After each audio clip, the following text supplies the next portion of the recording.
how minute they are looking at things. Yeah, I wonder when going in how many minutes they are hoping that Pennells will play. Like, I suspect you'll get on at some point, but if you start them sub, you're really hoping that you're not going to use them for the first 3 quarters at least. So it's a good way. I reckon the subs is a good mechanism to actually put players in. You don't want them to play a full game. They might have to at a pinch, but they're quite possibly they'll only play maybe 30 minutes. It's interesting because I thought he might have gone to Matt Rowell. Yeah, Matt Rowell's been in fantastic form. Pendlebury sometimes pushed against the opposition's best mid. What about the psychology of now? Look at Matt Rowell, eyes closed, visualising. I think he's finished eating grass. But we know what a bully is. Yeah. 14 tackles in the first half last week, all of that. They know what a big occasion it is. The Collingwood players, as we heard Craig McRae said, they'll know it's a big night, but it is almost every week for them. For the footy in this region and for the Gold Coast Suns, who are still pushing to play finals football for the first time. We know the best they've done in the last 7 games in the last decade is to win 3 of their last 7. They have continually faltered, but they are set up so well, and we know if they win tonight, it's win number 100.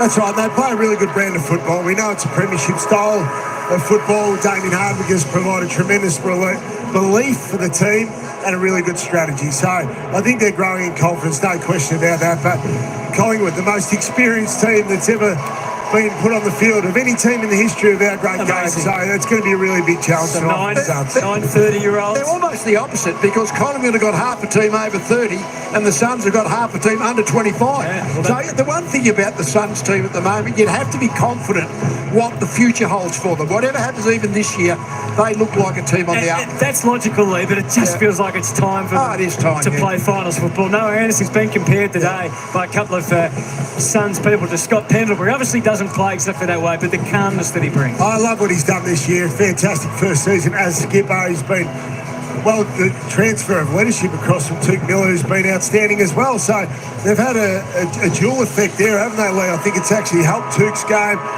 letting go of the leadership legacy or certainly the leadership duties, and Noah Anderson stepped up to another level. Often gets tagged. I don't think he gets tagged tonight unless, Steele Sidebottom or Jack Crisp goes into that sort of a role, but he might get the run around on his own for the first time in a while. That centre square bunch, I mean, it's going to be so critical because I think that the 2 games against the other teams right up the top of the ladder, the Geelong and the Suns, they've been done in the contested possession, sort of really in the punches. So I think they've got to at least break even around that sort of around the middle of the ground in the stoppages, clearances, that part of the game to be able to have any chance of beating Collingwood. So Nick Dacos, we just saw his last 3 games against the Suns. He's got the maximum Brownlow votes. Maynard back last week, and there's the midfield group led by Darcy Cameron. Ned Long's got his place. Markov out on the wing. He's a former Gold Coast Sun, and still Sidebottom returns to the team on the opposite wing. Ben King's going to have a big occasion. He's got Darcy Moore for company. It's the biggest night of AFL footy ever on the Gold Coast for the Suns. Their first hosting of Friday night footy.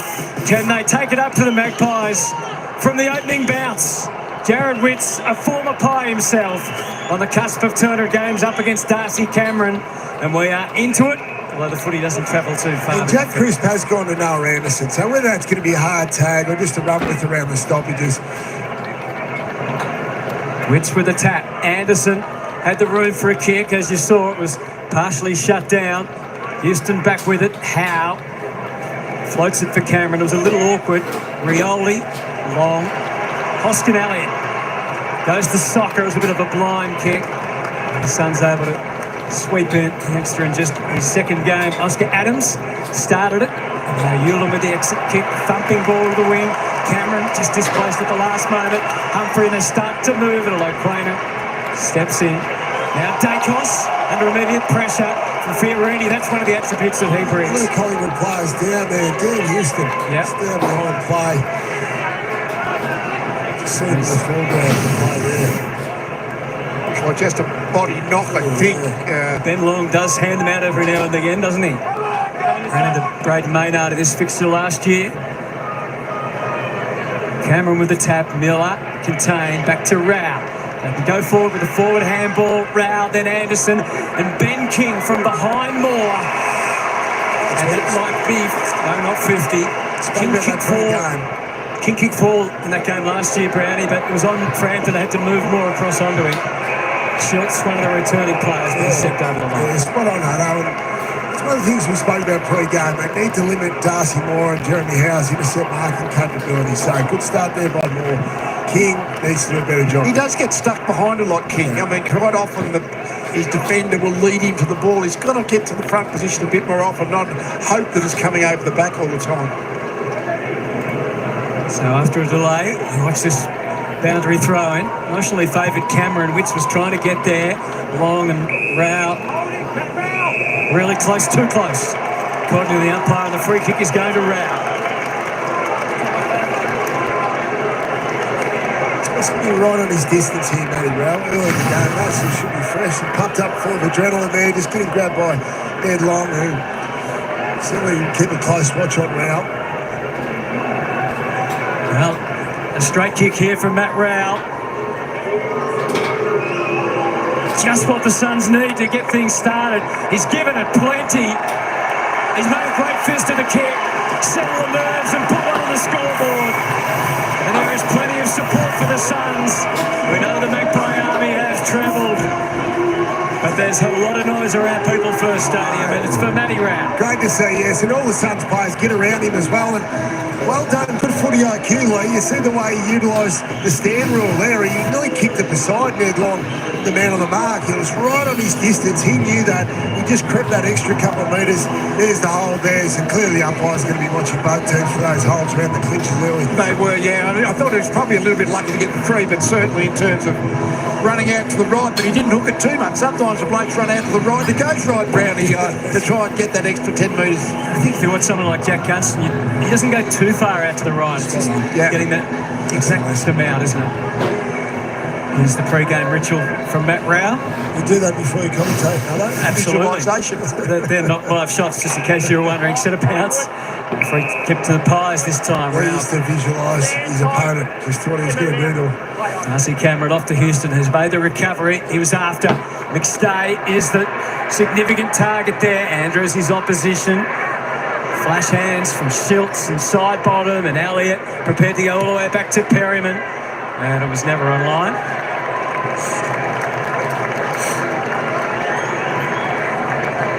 Just both teams sorting each other out. You'd expect, Lee, it looks like the conditions are going to be spot on.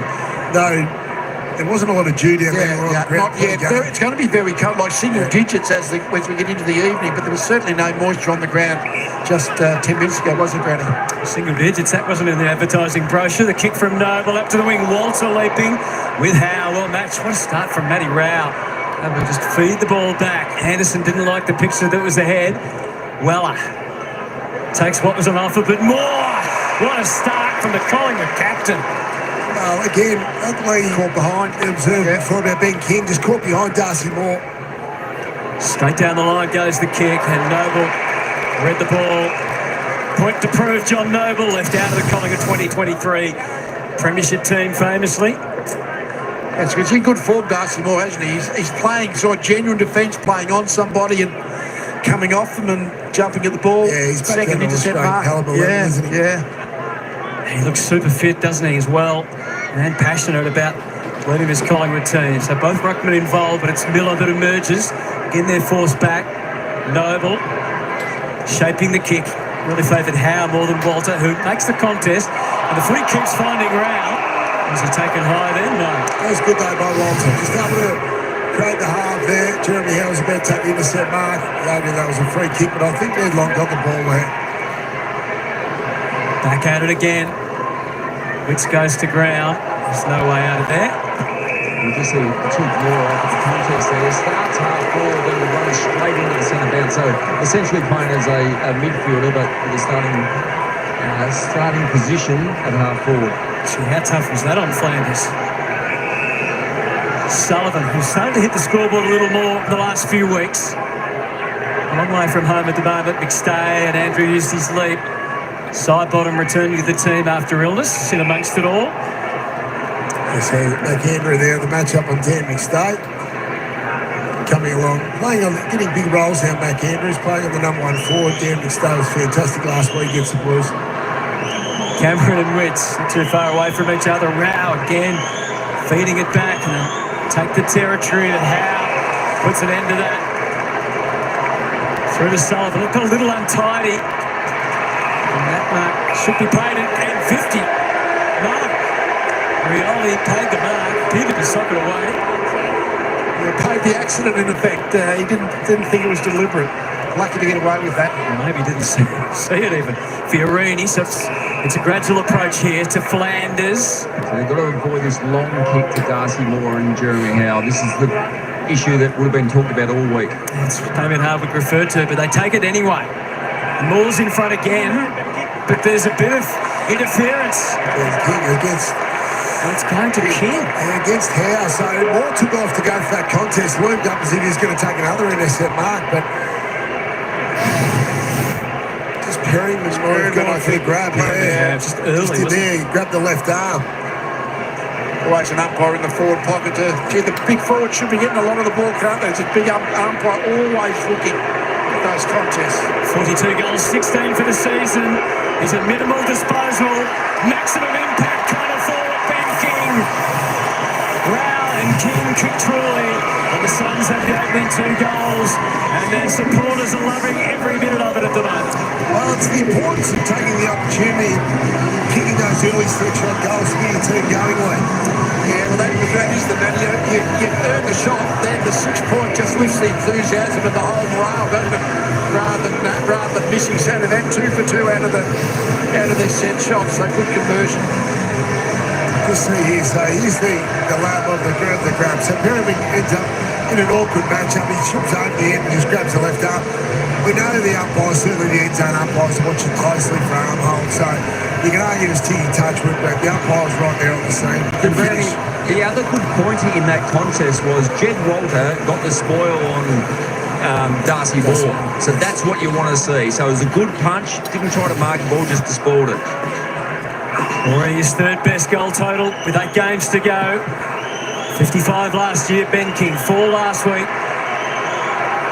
And Dacos got balance, but you wouldn't actually know it from the kick, and it goes straight to Noble, his ex-teammate. Yeah, kicking under 50% early, Collingwood. And he's overclubbed that one. They're going to get out of jail here, the Suns. Flanders interfered with. Similarly, Flanders plays similar to the Kane Lambert role at Richmond and during those premiership years, Hutto. So him and Toot Miller get up the field, help the midfielders along with Bailey Humphrey. Flanders starting to find a bit of form of late after a bit of injury and slow to get going at the start of the year. Mac Andrew up on his feet now. Scopes out what's ahead. There's nothing really obvious. It's all one-on-one stuff for now.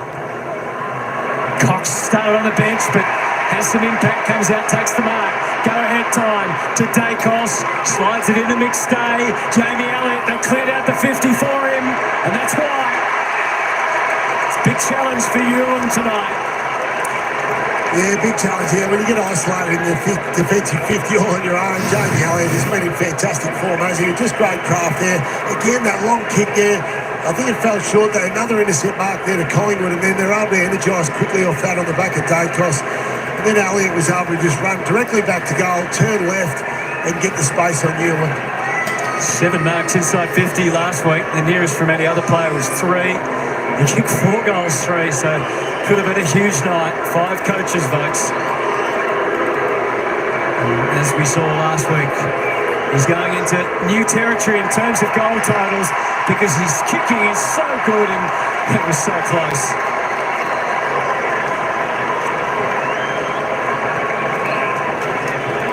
Noble not waiting around. Quickly into Jeffrey, who's found his place in the Suns' defence. They come away again. The left boot of Fiorini, but they can't get past Maynard. 5th intercept mark now, no 6th. Slides at the side bottom. Long lead from Elliott. As unrequited for now.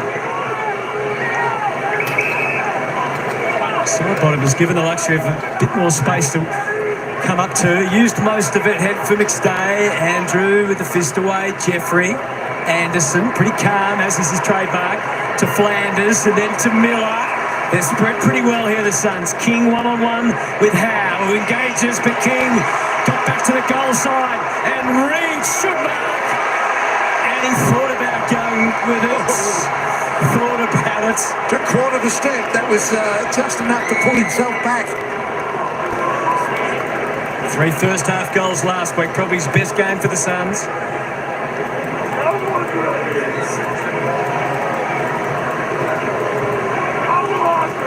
Just sizing this up to give the Suns the first 3 of the match. There's a few Collingwood fans in the house judging by that reaction. I wonder how much he practiced that in training this week, Hunter. Just that left foot snap around. I thought he could even drop punt at that. There was risk involved in the kick in, but it pays dividends more. Set Dacos in flight. Suddenly the Magpies charging forward on direct path to goal. Cox to Mitchell, who just tucked the kick back. Still fisted away by Andrew. It was a real mismatch, wasn't it? Crisp. Andrew over it. Crisp again. Rioli's timing was exquisite. Batted away Powell. Up for the contest tonight. I mean, when you get the first 5 or 10 minutes, the energy and just the attack on the footy, attack on the game, the Suns have just grabbed that early. Glorious day on the Gold Coast. Just on 20 degrees. Very little wind. It'll be a cooler night, as we heard. Cox, no one to ruck against. Got it to Dacos. Off to Schiltz. Forever team orientated. Actually suited the Gold Coast defence. Jeffrey happy to be the escort. And it's through from behind. Nick Dacos is just struggling to get up with a left ankle injury from that last stoppage.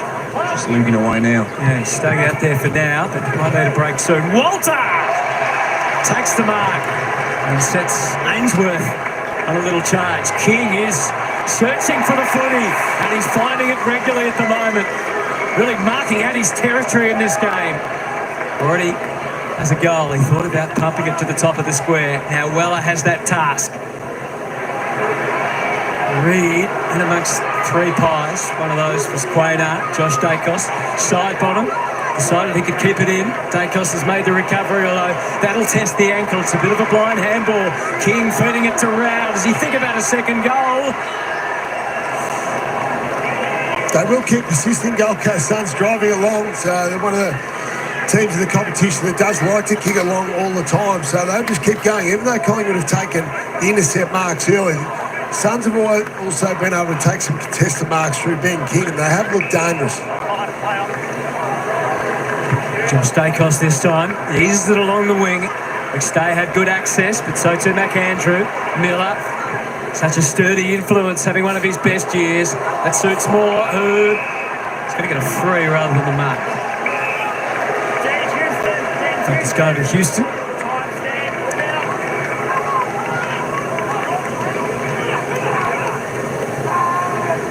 Certainly hasn't hit the heights this year, Dan Houston, that probably everyone expected. But his best could well be still to come. We're going to get mark of the year tonight, I think, Hutto.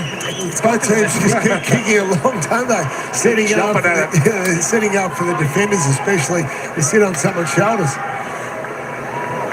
The relief rucks are in. Mitchell, who returned last week, and looked quite at home, and amongst it again. It's like when the midfield, now the game's been going for 10 minutes, there's no particular one-on-one match-up in the middle of the ground. It's a bit like take whoever comes at a particular time. Anderson, somehow he got out of there, or partially as it turned out. Rao is taken care of immediately. So it comes to a standstill halfway through this opening term. It's the Gold Coast 2-2-14. Anderson 6 and Dacos 6, leading possession minutes for Collingwood and the Suns. Clever from Anderson, and Rao takes territory. Free kick going Collingwood's way this time. Won't be allowed to get away with that. So I mentioned Dan Houston, 20 disposals or over 16 times last year, only 4 so far this year. Yeah, just finding his way. It took like his shirt a while to find his way at Collingwood. I think Dacos also being back there probably has reduced the amount of footy he may have been given. And I'm sure he's going to be valuable for them in the run through September. So a bit of kick to kick at the moment. Tackle count 13 to Collingwood. Oh, what about that from Lockie Schultz? The lunge, the spoil. Membry, Sullivan set it up. And who better than finish it than Jamie Elliott? That's Collingwood to a team. Don't you hate that if you're Bodie Hewlett? You got to let Bodie out there. Thinks he touched it as well. Oh, fair dinkum. There's a big appeal for a touch. So the Suns players are confident there's going to be a touch, so we'll get the review, obviously. Certainly set up for a kick-out, Suns players. Good reaction though by Lockie Shields, wasn't it? Fantastic in cross, get the spoil. Right on, good punch forward.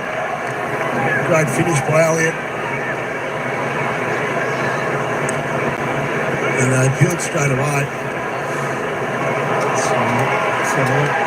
It's just in the fingers behind.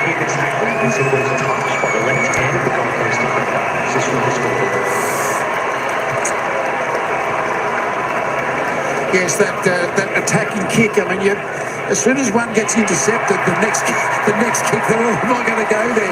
So a good intercept by Collingwood. A little bit lucky that the touched off the boot is a behind rather than the 6-pointer. So following the tradition of a player kicks a goal and goes to the bench. If it's overruled, power blast at which won't quite get there. Perryman didn't realise.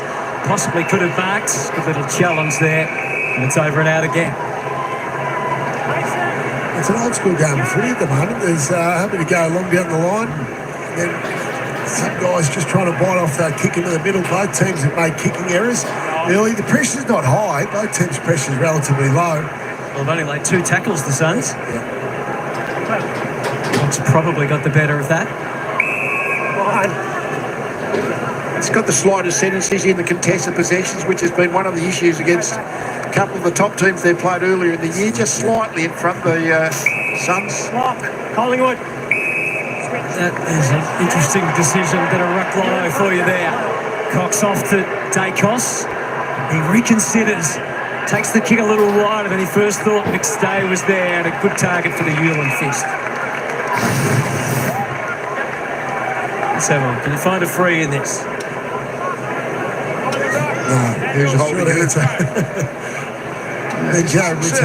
You wrap your arms around, I guess that's in any of those rucks or marking contests, the umpire thinks you've infringed. So they'll go. And again, that time against McStay. As a caller, could you tell Hannah? Oh, it was a clear free kick there.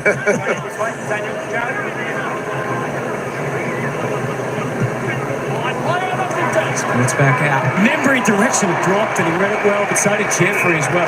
He's had a tremendous season. Yeah, he's come along a lot quicker than the Suns. Coaching staff thought as well. He's been a revelation, hasn't he? Had a huge game last week, probably his best game in Suns colours. Good defensive effort there. His running ability's been strong. They had something of a breakout year in 2023, but he's up the ante again. Schultz was on the move and threatening. Anderson's hands were very creative. Farini's kick wiped away from Walter. Picked up by Houston. Off to Dacos. Josh feeding it to Chris.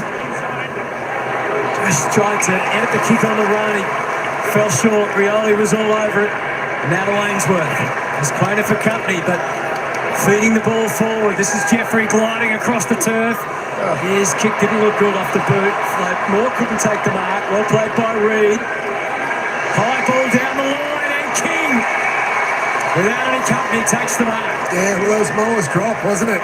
King was out the back. He's been very aggressive, hasn't he? Darcy Moore just coming forward to the ball. More often than not, it's worked. But this time, he just dropped the mark and they're able to keep the ball moving. And the Suns have really built this into their game this season. Their ability to move from one end of the ground to the other on the back of Rioli, who touched it, and Noble on the other side. Flanders set it up. Ben King, as we said, he's a low disposal man, but he's getting the footy tonight. He's already kicked a goal. This is his 5th disposal. He steers it rather than kicking confidently through. So it's a good point because he hasn't had more than 10 touches for about 8 weeks. So if he can start to just work his way into the game, find some more footy, so he's just not relying on marks and goals to impact the game. That's where his improvement can come, isn't it? And he's probably not playing as deep as he was in the first half of the season, so probably more confidence in his fellow tall forwards to get up the ground. Dacos, you can hear the thump. Cameron loop. Substituting Schultz, and Cameron's got a sore back, but it's an unrealistic free kick going to the Pies. Been active, Schultz coming back into the lineup. He's pushing up the field a little bit. Nick Dacos resting deep forward. Looks like he's got over that ankle issue, but playing as deep as any Collingwood player. He hung that up. Hadarick almost was able to intervene. Josh Dacos kept his cool, got it back to Long, and now to Cameron. Again, it was... No, it wasn't touched off the boot. Chris paid the mark. Dacos is the deepest forward, joined by Membry to fly. Noble very wary of what and who was around him. Rioli maybe not so. It was a pretty poor handball for Jeffrey, and he is dealt with by Schultz. In fact, he got it so quickly there was no prior. He's really good by Schultz. Getting up the field, he was 100 metres up the field only a few seconds ago, so working really hard. Stop-start season for Lachie Schultz, but he does bring elements that they need, you would think, in the run to September. Tackle pressure.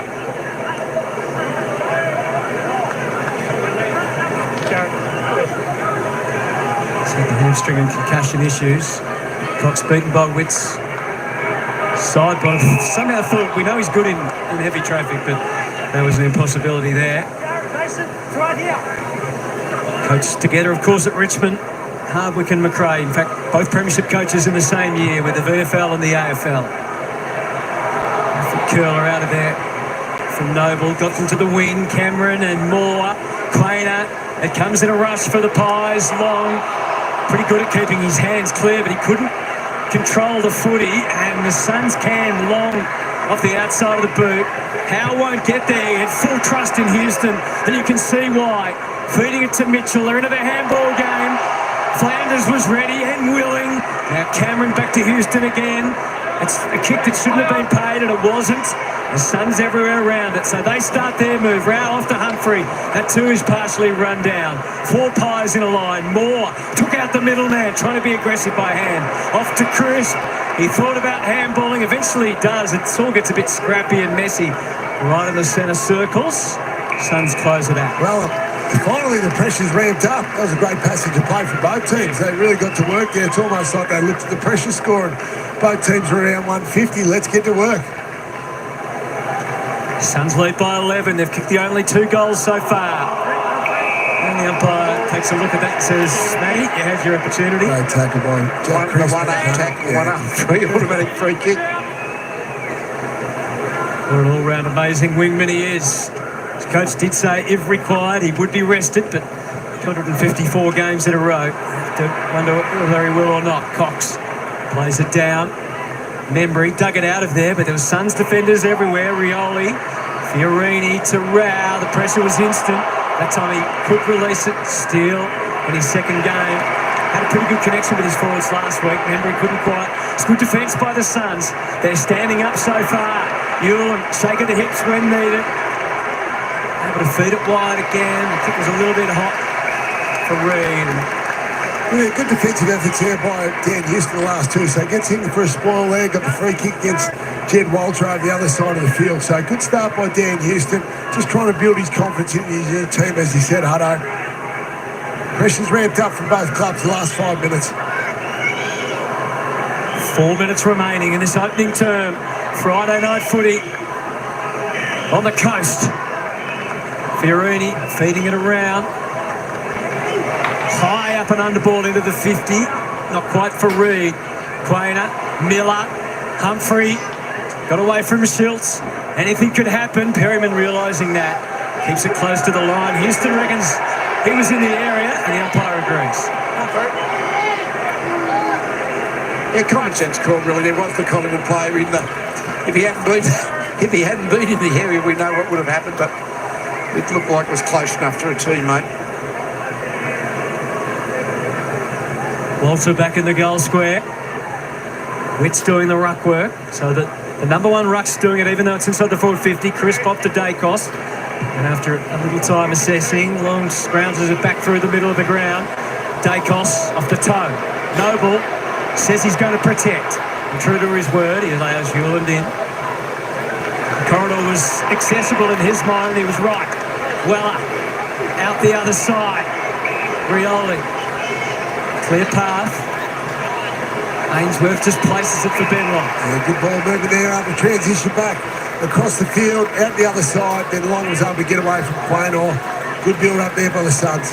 Probably his worst game of the season last week. Subbed off, in fact, in the end, just 8 touches. He's been a great pickup, hasn't he? It's just that veteran presence in a pretty inexperienced forward line. He's been able to kick goals, been good in the air, good at ground level. 27 goals, 19 and 11, 3 and assists. This would test anyone.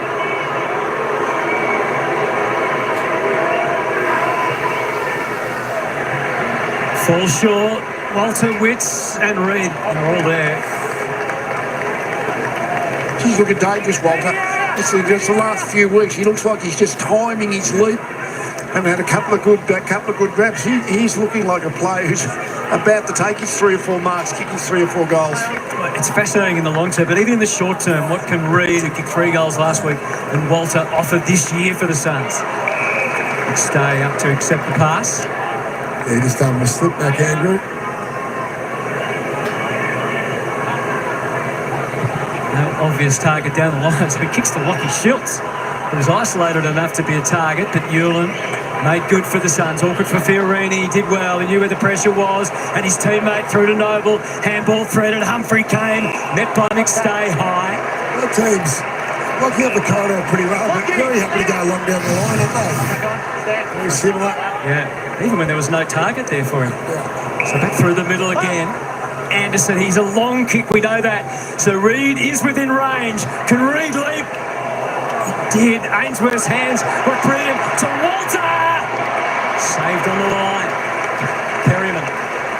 It's some really good signs for the Gold Coast Suns. They're moving the ball quickly out of the back half. Scored 4 times now from the back half. So things are looking up and putting that very well organised, experienced defence for Collingwood under pressure. Josh Dacre skips away, tosses it up. Noble, Schultz and Humphrey. He's had a better year. Coming along nicely, Bailey Humphrey's 3rd year. 14 goals, 14 on the year. 2 goals in each of the last 3 games and 3 goal assists last week. So much damage. Witts can't quite. Dacos again pointing for near the footy. Mitchell to Houston. Through Perryman and Long, but no means of controlling the kick. 2 Suns have a look at each other and Newland called in. Takes the mark again. So it's being played largely in this half of the ground for the moment. Jeffrey. Here they go again. Deep to Walter against 2 pies. Ainsworth, where he should be at the front. Forced wide. Weller. Bit of a pot shot, top of the square. Witts off hands. Buttering. Not for long. Oh, he's paid advantage, the umpire. That's confusion. Everyone stopped. Right, once you paid it, I think it's on, isn't it? You can't say, oh, no, it hasn't gone. We'll bring it back. Like a captain's call, they've agreed just to stop and go back. Last 14 seconds. So the Magpies goalless in the opening quarter. Hoskin Elliott down the line. A lot of intent. Not a call that's welcomed by some. And they've been pretty efficient too, the Suns, albeit not as accurate as they would have liked, but the 11 inside 50s for 7 scores. So both teams filling each other out to some degree in the opening term, but it's the home side that has the advantage. 7 scores to 4, 2 goals to 0, and it's a 13-point advantage. A big Friday night, the first time the Gold Coast Suns have hosted this big occasion, and what an occasion it is in south-east Queensland. Part of a great weekend of footy here on Fox Footy. What a game tomorrow. The Western Bulldogs against that. All right, folks, there we go. Welcome in Friday night football. Of course, it's the Gold Coast Suns taking on the mighty Magpies, 2-5-17.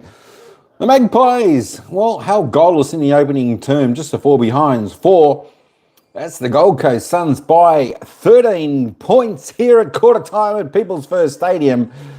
I just want to shout out Adrian's in the chat, the member crafter. How you doing? The meme crafter. Shouty. Hey, Daniel, what's going on? Eddie G in the house. Cool dude. That's Adrian's new account. Santa All.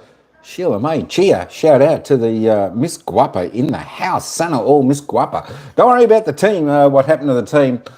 They'll come back. They'll come back for sure. But look, folks, don't be surprised in this game. This is a game that I've actually tipped the Gold Coast Suns.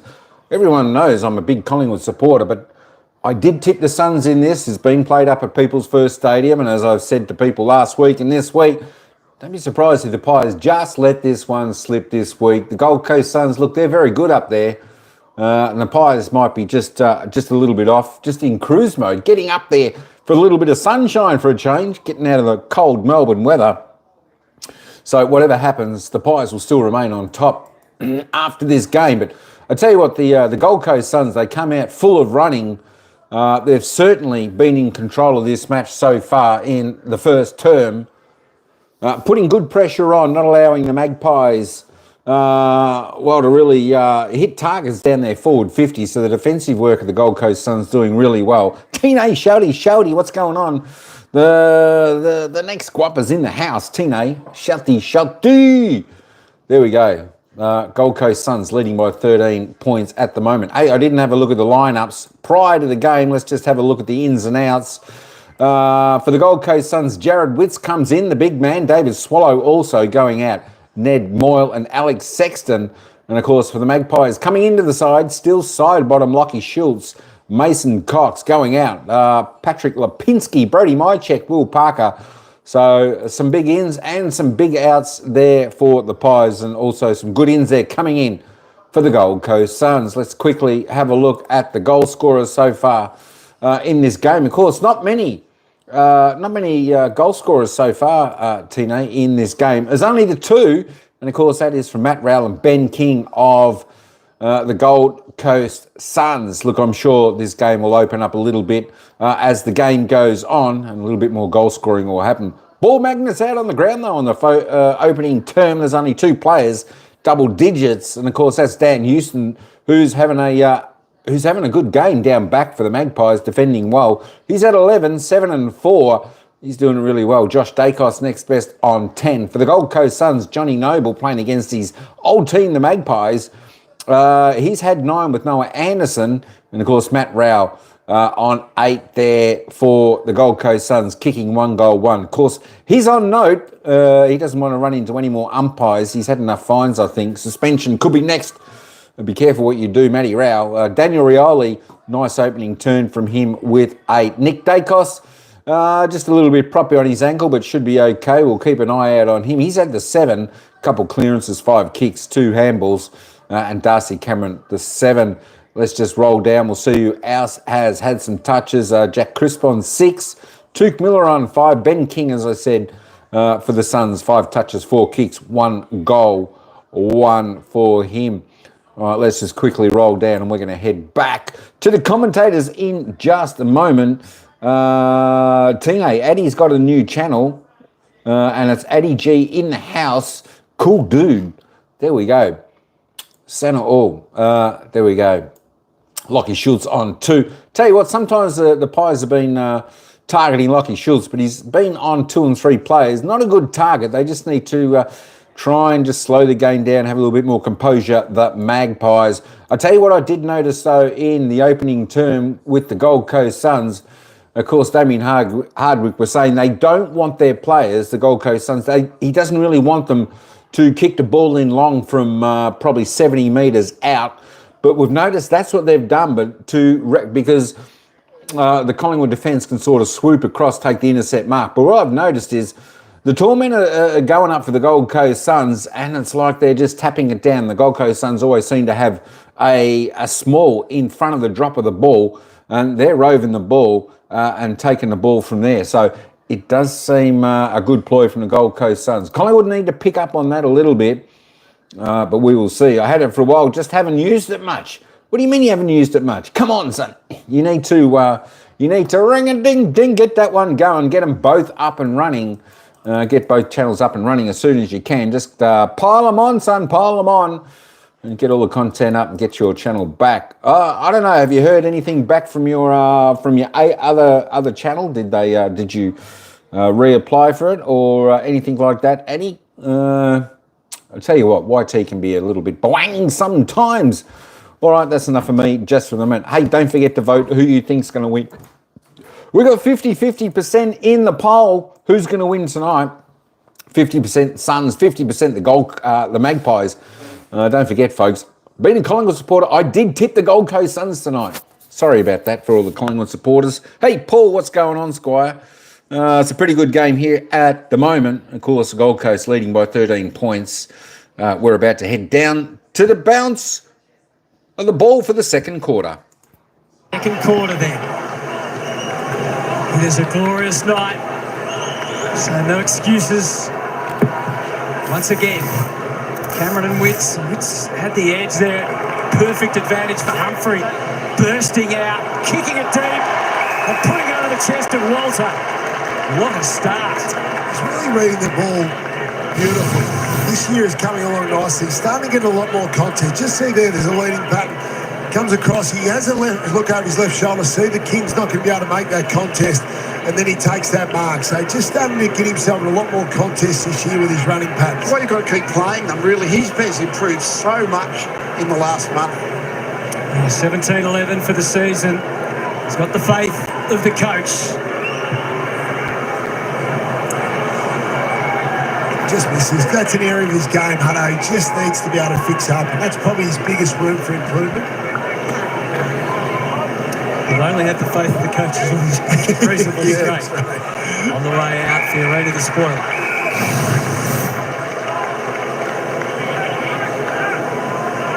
He's got all the attributes, hasn't he, Jed Walter? And I think probably the expectations, because he had all those attributes, as we might see it sooner, but it does take time, particularly for the big guys. Witts to the front to Rao, being handled by Mitchell.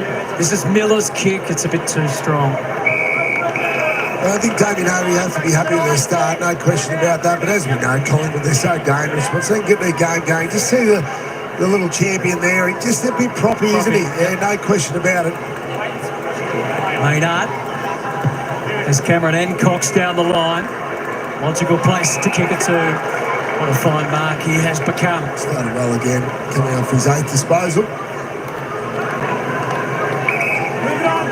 Still yet to recommit to the Pies beyond next year. Plenty of targets for him. That was an interesting kick into the middle, wasn't it? Side of the bird. We know they are predictable. They like to go long down into the point of the centre square, but I think that's slid off the side of the bird. Good mark by Will Powell. It was an early place to come in, wasn't it? It was a great mark from Powell. Thumps it back, and awkward for Witts. Crash landing, he got the handball away. Fiorini got bundled out of the road. Brilliant by Chris to get back on the footy, but Rao had first play. Schultz, as he always does.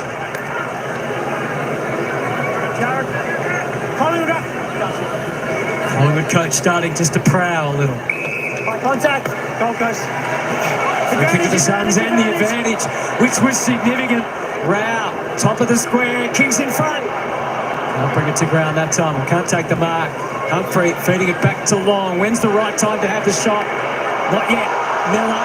One more give. Butterick. Oh, the goalkeeper. It was Jeremy Hanna. Butterick thinks he's kicked it.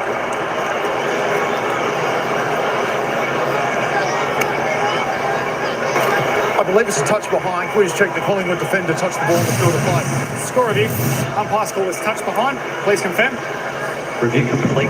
Looking at this angle, we can see the ball's touched before crossing the back of the goal line. Decision on the scoreboard. We like a quick one, don't we, Hutto? We do. It's as quick as you'll get, no question about that. Suns just starting to get on top around the contest, the clearance work. So Collingwood's midfielders need to get into the game. So Rao, Anderson, Humphrey, Tuke Miller, they're all really high up in their disposal rate.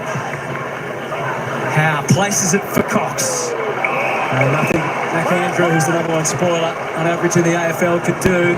Cox going back, a little awkward for Maynard. He found a gap, but Noble was anticipating and such gets it through to Rao and to Anderson. And the hands were just too quick, but not for Maynard, who kept on coming, caused a bit of havoc.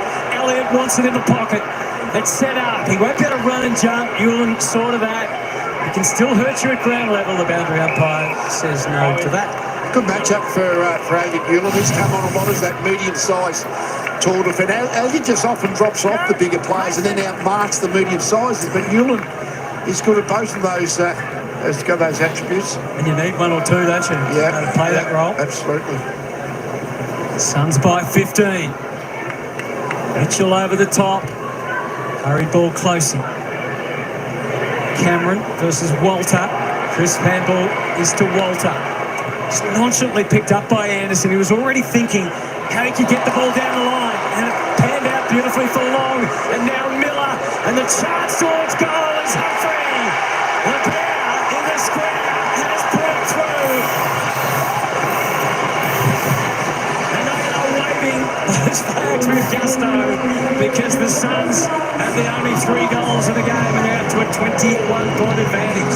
Yeah, great play there. They win your ground ball. They win the contest, then the ground ball to spread lane. The high up forwards for the Gold Coast Suns have been influential. So Took Miller, he's only involved that stoppage in defensive 50. He runs so hard, but he was still moving. He's left the Collingwood players in his wake. He gets involved.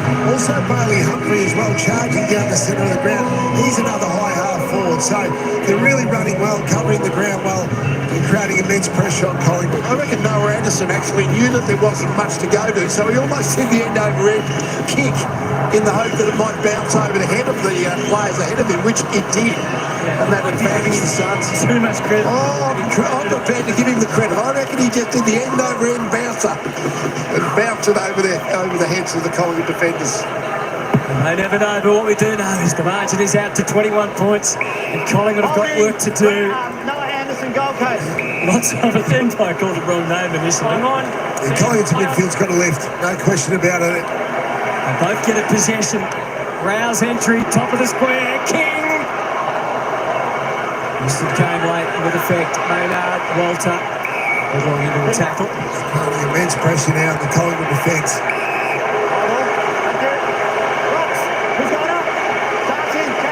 Fracas developed, as you can see. The jumper's been tagged. Maynard and Long have got scores to settle. Umpire's best way of breaking it up is the action he took, which was to get played back underway again, but it's gone to Jeffrey. As Collingwood can't move the ball, they're getting intercepted, and the ball's been held very well by this well set up Suns defence. That is a tee up. King and Walton. Not far off it. King in the air. And at ground level, he found a way. Oh, yes, he did. Now then, this is interesting. The Suns, 4 goals, 7. The Pies, the leaders, the dominant team of the competition. On the back foot, King has kicked a second. That's amazing, isn't it, really? I mean, Collingwood is such a good team, you're never going to sort of write them off, but the Suns are just a mile on top. I mean, when they've had their 11 scoring shots already to form it, whenever the ball is going in long and high now, Brownie, the ball is coming to ground, and that's the first part of the equation. Yeah, it's coming to ground. They took intercept marks early, Collingwood in the game, but now they've just been able to compete. Even there, Walter just jumps, launches the ball, comes to ground, and the Suns are winning ground level. They're winning the ground ball comfortably across the plus 11 now ground balls. Even the big blokes are getting involved there. Collingwood struggling to move the ball, whereas the Suns are moving the ball quite easily. And that was a forward half intercept, but their defensive half intercepts, they kicked 2 goals forward. Collingwood are probably lucky to be this close. King outright second in the Coleman medal, as you can see. Mitchell couldn't connect with side bottom. Humphreys devastating. Dimo Anderson, Flanders. Clear man, Barrick all on his own. He tried to size him up. Ainsworth, in fact, who's taken the mark inside 50. We know Scott Penn will be subbed for a reason to give him a short game, but just at the moment, they are getting creamed around the middle of the ground. And it's getting a little bit worse too. Nick Dacos has gone down in the rooms with the trainer. He doesn't look right with that ankle.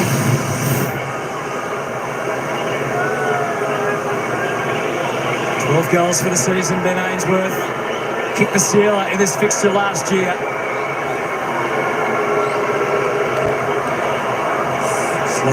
It's always been an issue for him. His set shots, King resuscitated, kept it alive, and as far as side bottom, crisp. Sensible kick, and the fumble came from Rioli. At least got some territory. This is the Dacos replay. It comes down. What a twitch in the ankle of on the ankle there. Looks like the left one there. Power coming down the top of it. So he struggled through for 15 minutes after that. Got to the huddle, was okay assessed, but only lasted a few minutes in this quarter. Pretty handy sub though.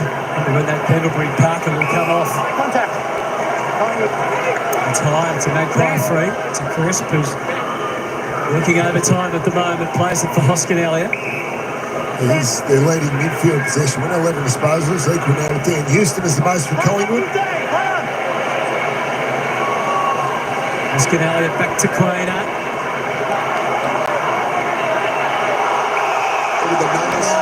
Just under siege at the moment. 4 Suns players against those 2 Collingwood players. They just keep getting the extra number around the contest, which is why you win them, outnumber around the contest. It just took what was on offer to Powell. It feels as if Collingwood need Pendlebury's veteran presence out there now, just to steady the ship.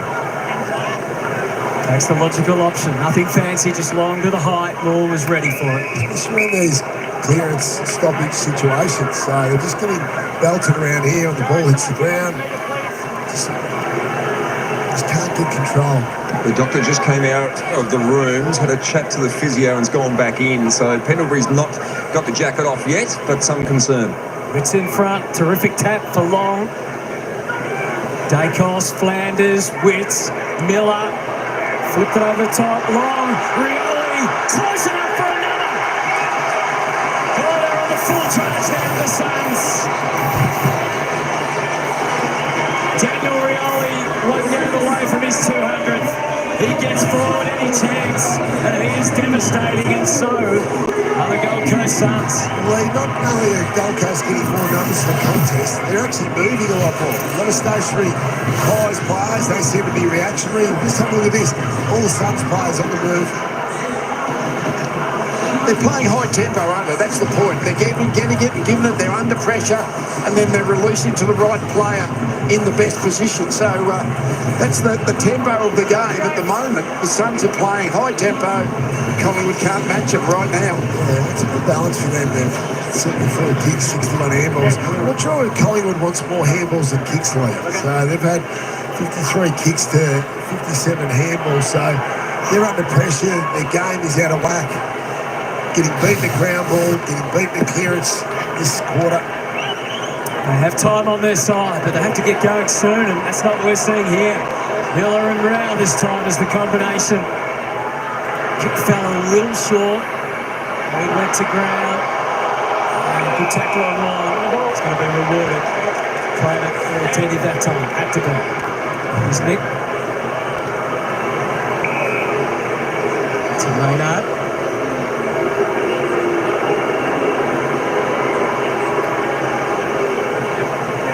Trots off, kicks deep. Well, it doesn't fly. Landed at the back, but it bypassed him as well. Jeffrey, Newland and up and under. Awkward for Mitchell.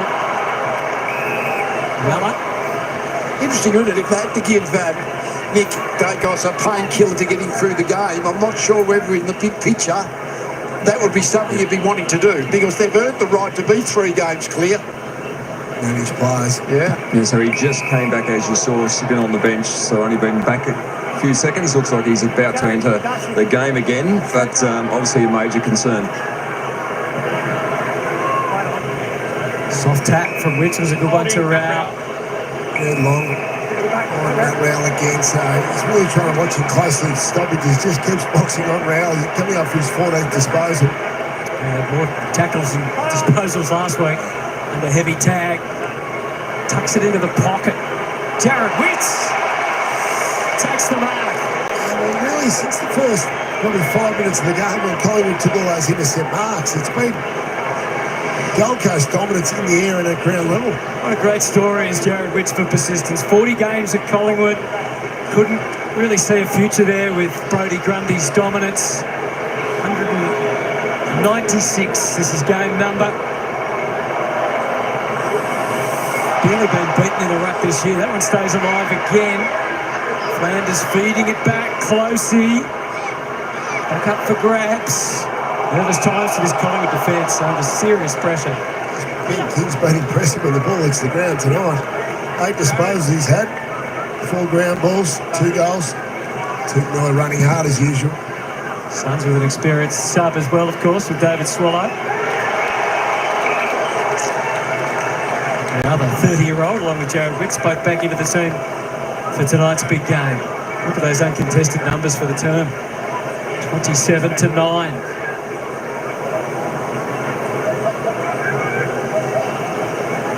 Cameron found a way to get to the front for a clean disposal. Straight to Closey.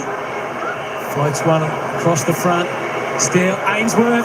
Got it to boot. Humphrey contained it in the pocket. Bursting it back to Rioli. We know he's a beautiful long kick, but this is a test anyway. He indicates that he's going to take the shot. I don't know much Mark picked that last night, though. That's tall. You can never run it off anyone again, can you, after last night? As we know from Matt Rails go on the first quarter, he'll run almost up alongside Dan McStay. Cameron a bit nervous right now. Three-time premiership Tiger. He makes it very hard for himself. And too far out to the right. So Dan McStay, just the territory is hurting Collingwood now. 11-1 the inside 50 count in favour of the Suns this quarter. Looks like Took Miller has just been subbed out of the game. David Swallows up and Miller may be out. Cameron floats one. Short as Flyers on the wing. It's ground level game now. Mitchell to McStay. Got through. Hoskin Elliott. Just kicked it 50 and there's no decision to be made there. It's over the foot.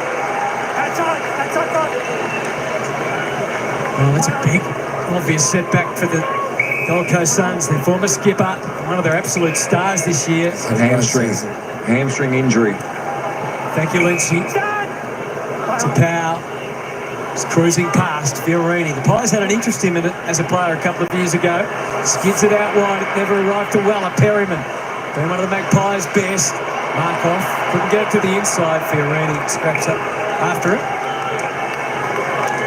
Twice the amount of disposals this quarter, Gold Coast. So just can't get their hand on the ball, starting the contest situation, getting beaten in the contest, contested possessions, ground balls. Just can't get any hands on the ball to get momentum and go inside 50. 10-1 inside 50 count. Back at it again. Side bottom. Fiorini. Anderson. Very much handicapped by the tackling pressure again. Closely kicks at the centre half forward. Wow. Good physical commitment from both teams. Rao spinning through side bottom to Weller. They creep a little closer. Ethan Reeves put up another. And we'll listen to that Suns roar.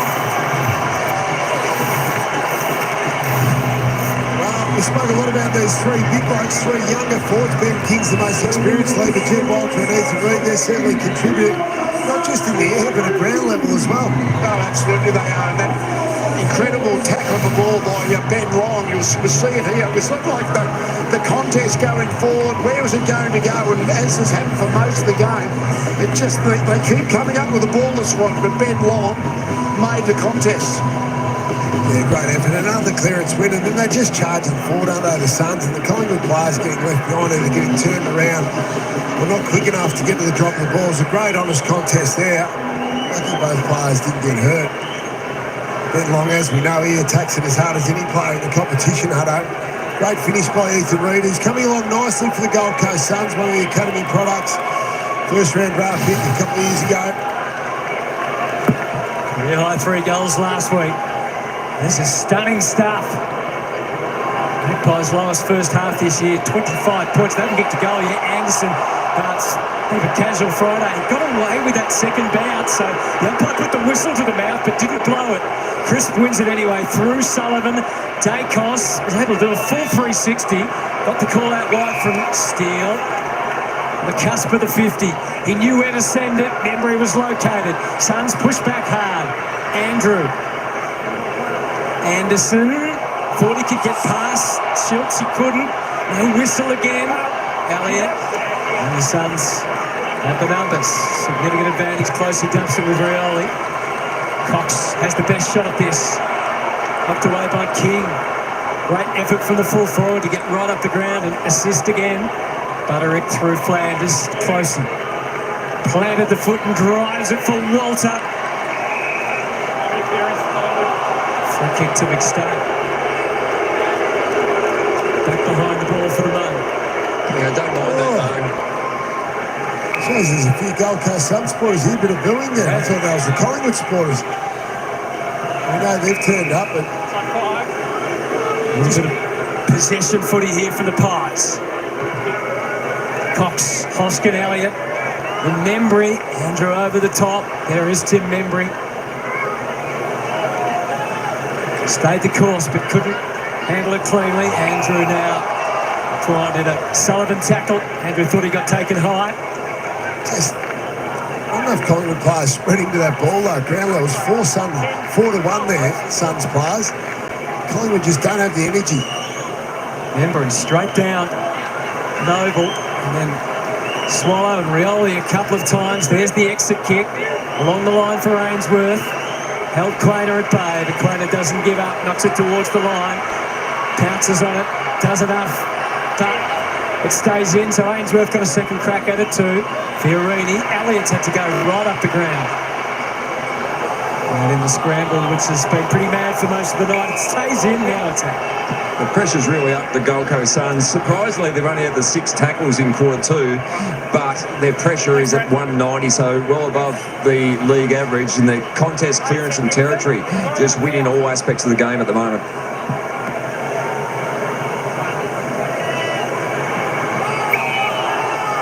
Still behind.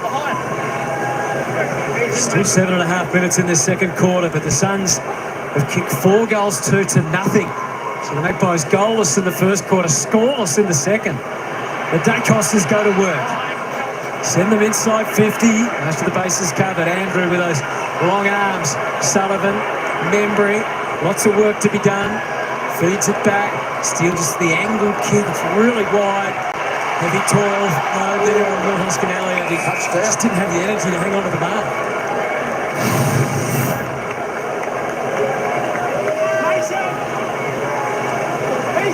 From there, it just don't look like scoring at all. Collingwood don't look like getting, well, haven't been able to get inside 50 much at all. They just can't kick it to a dangerous position.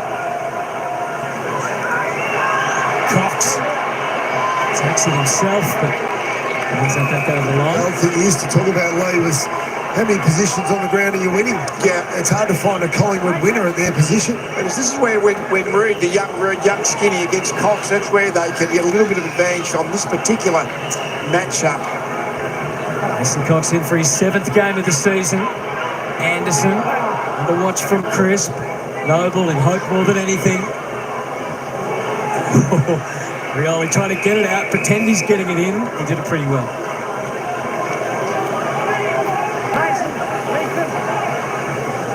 Just want to see the Collingwood players here. Can they find the energy to get on the move?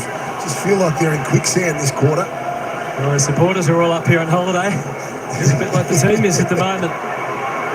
Dacos, he sees the gaps and he sees shots. How many players can see that in the competition?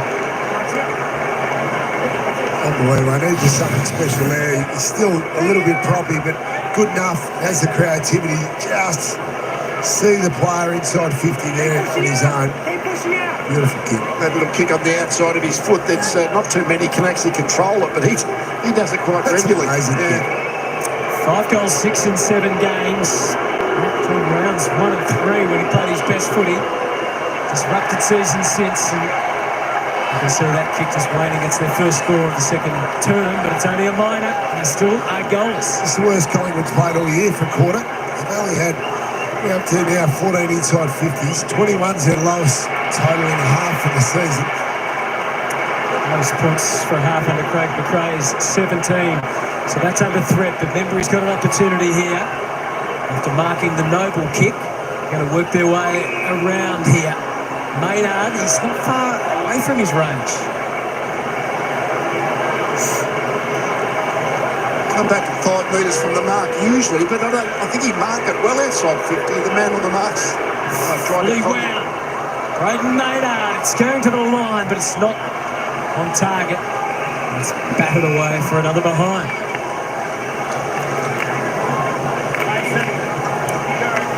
A bit of work to do at half-time, Craig McRae. No doubt they'll readjust a few things. Whether they pull the sub, get Pendlebury out there. Yeah, looks like he's thinking about quite a few decisions to potentially be made. At least they've started to balance up the last few minutes. The clearance number there, you can see. So 3-all. At least they're getting some territory now. They need to build the pressure on the Gold Coast Suns by keeping it locked in there. Well read by Humphrey. Luck involved in the clearance.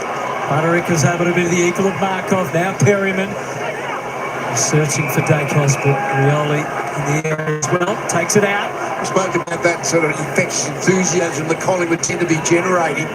But not tonight. It's amazing when you're behind on the scoreboard, all that sort of things, all that energy and enthusiasm tends to go out the window. Well, they've won 8 in a row, and you know how hard it is to win more than that, really, in a row. It doesn't happen too often. There's some high contact on Tom Mitchell. Yeah, Tom Mitchell, he had the umpire there, but I think it was there, the initial contact against Bailey Humphries. Maynard creeping around behind him. So Tom Mitchell, right on his distance. Brownlow medalist out there tonight. 26 disposals last week. 9 kicks, 17 handballs on his return. Involved in 9 scores, so certainly played his part. Collingwood fans have had to wait for a goal. He got very close to the man on the mark. You can see the height involved. Hoskin Elliott. Oh, Jamie Elliott. Gee, he crumbed that 9.5 times out of 10. One of the great crumbing goals. When stars in possession this quarter, Jamie Elliott. Still they can't find a goal, man. No, they can't. It's been really difficult, hasn't it? Round 11, 2021 was their last goalless first half. Jeffrey sends that high as well. Walter crashes the pack. Mitchell, if anyone can find a handball out of there, patted away Houston, and also Maynard. Chris didn't have it for long. Fiorini. Good job. I've been impressed by the young key forwards for the Saints. Or maybe put Ben King aside as a young key forward, but Walter and Reid helping out Ben King have been outstanding. You're right, Brownie. I reckon Jed Walter hasn't got to this many contests before. I mean, he works always hard, but does not always get to the drop of the ball. He's done it really well. Drops a little short. Cox. Wentz throws his head back in disgust. That's his old club, of course. Yeah. Little handoff to Howe. This is the area they often enter through the Magpies. McAndrew, just his natural buoyancy on display there. Quickly getting them moving again. Got it away through Swallow to Jeffrey. Bit of a no-looker out to Rioli. He's got handball options ahead and he's going to use them. Swallow, they've chained it together. Anderson to the outside. Jeffrey just waits a moment. Kicks it up. Invites a leap. Walter can't. Well done, Mason Cox again. He's leading the way. I've seen that before, I'm pretty sure. I think they looked a lot like Richmond. Timmer's frustrated the last little bit, but he'd have to be wrapped with a lot of the work in the first half. You've seen Mason Cox before, 3 goals in a pool final. Yes, back in 2018. About him. That ruined his night. 43 plays 6. And Long calling the clutches that time.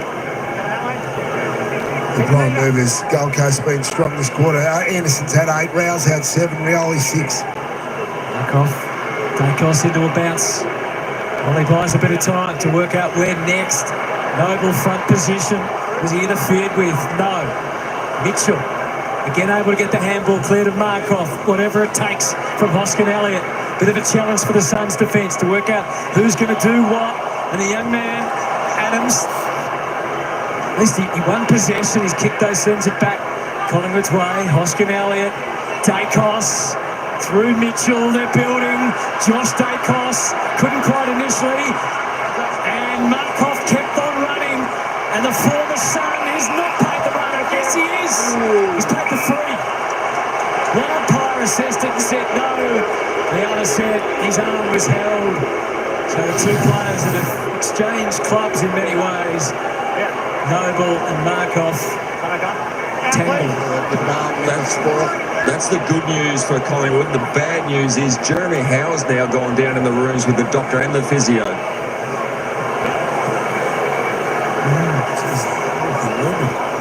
Given where they're positioned on the ladder, it's a long, nervous kind of wait, isn't it, for Collingwood from a fitness point of view and availability through the season. They've come into the game managing players, Mychek and Lipinski managed.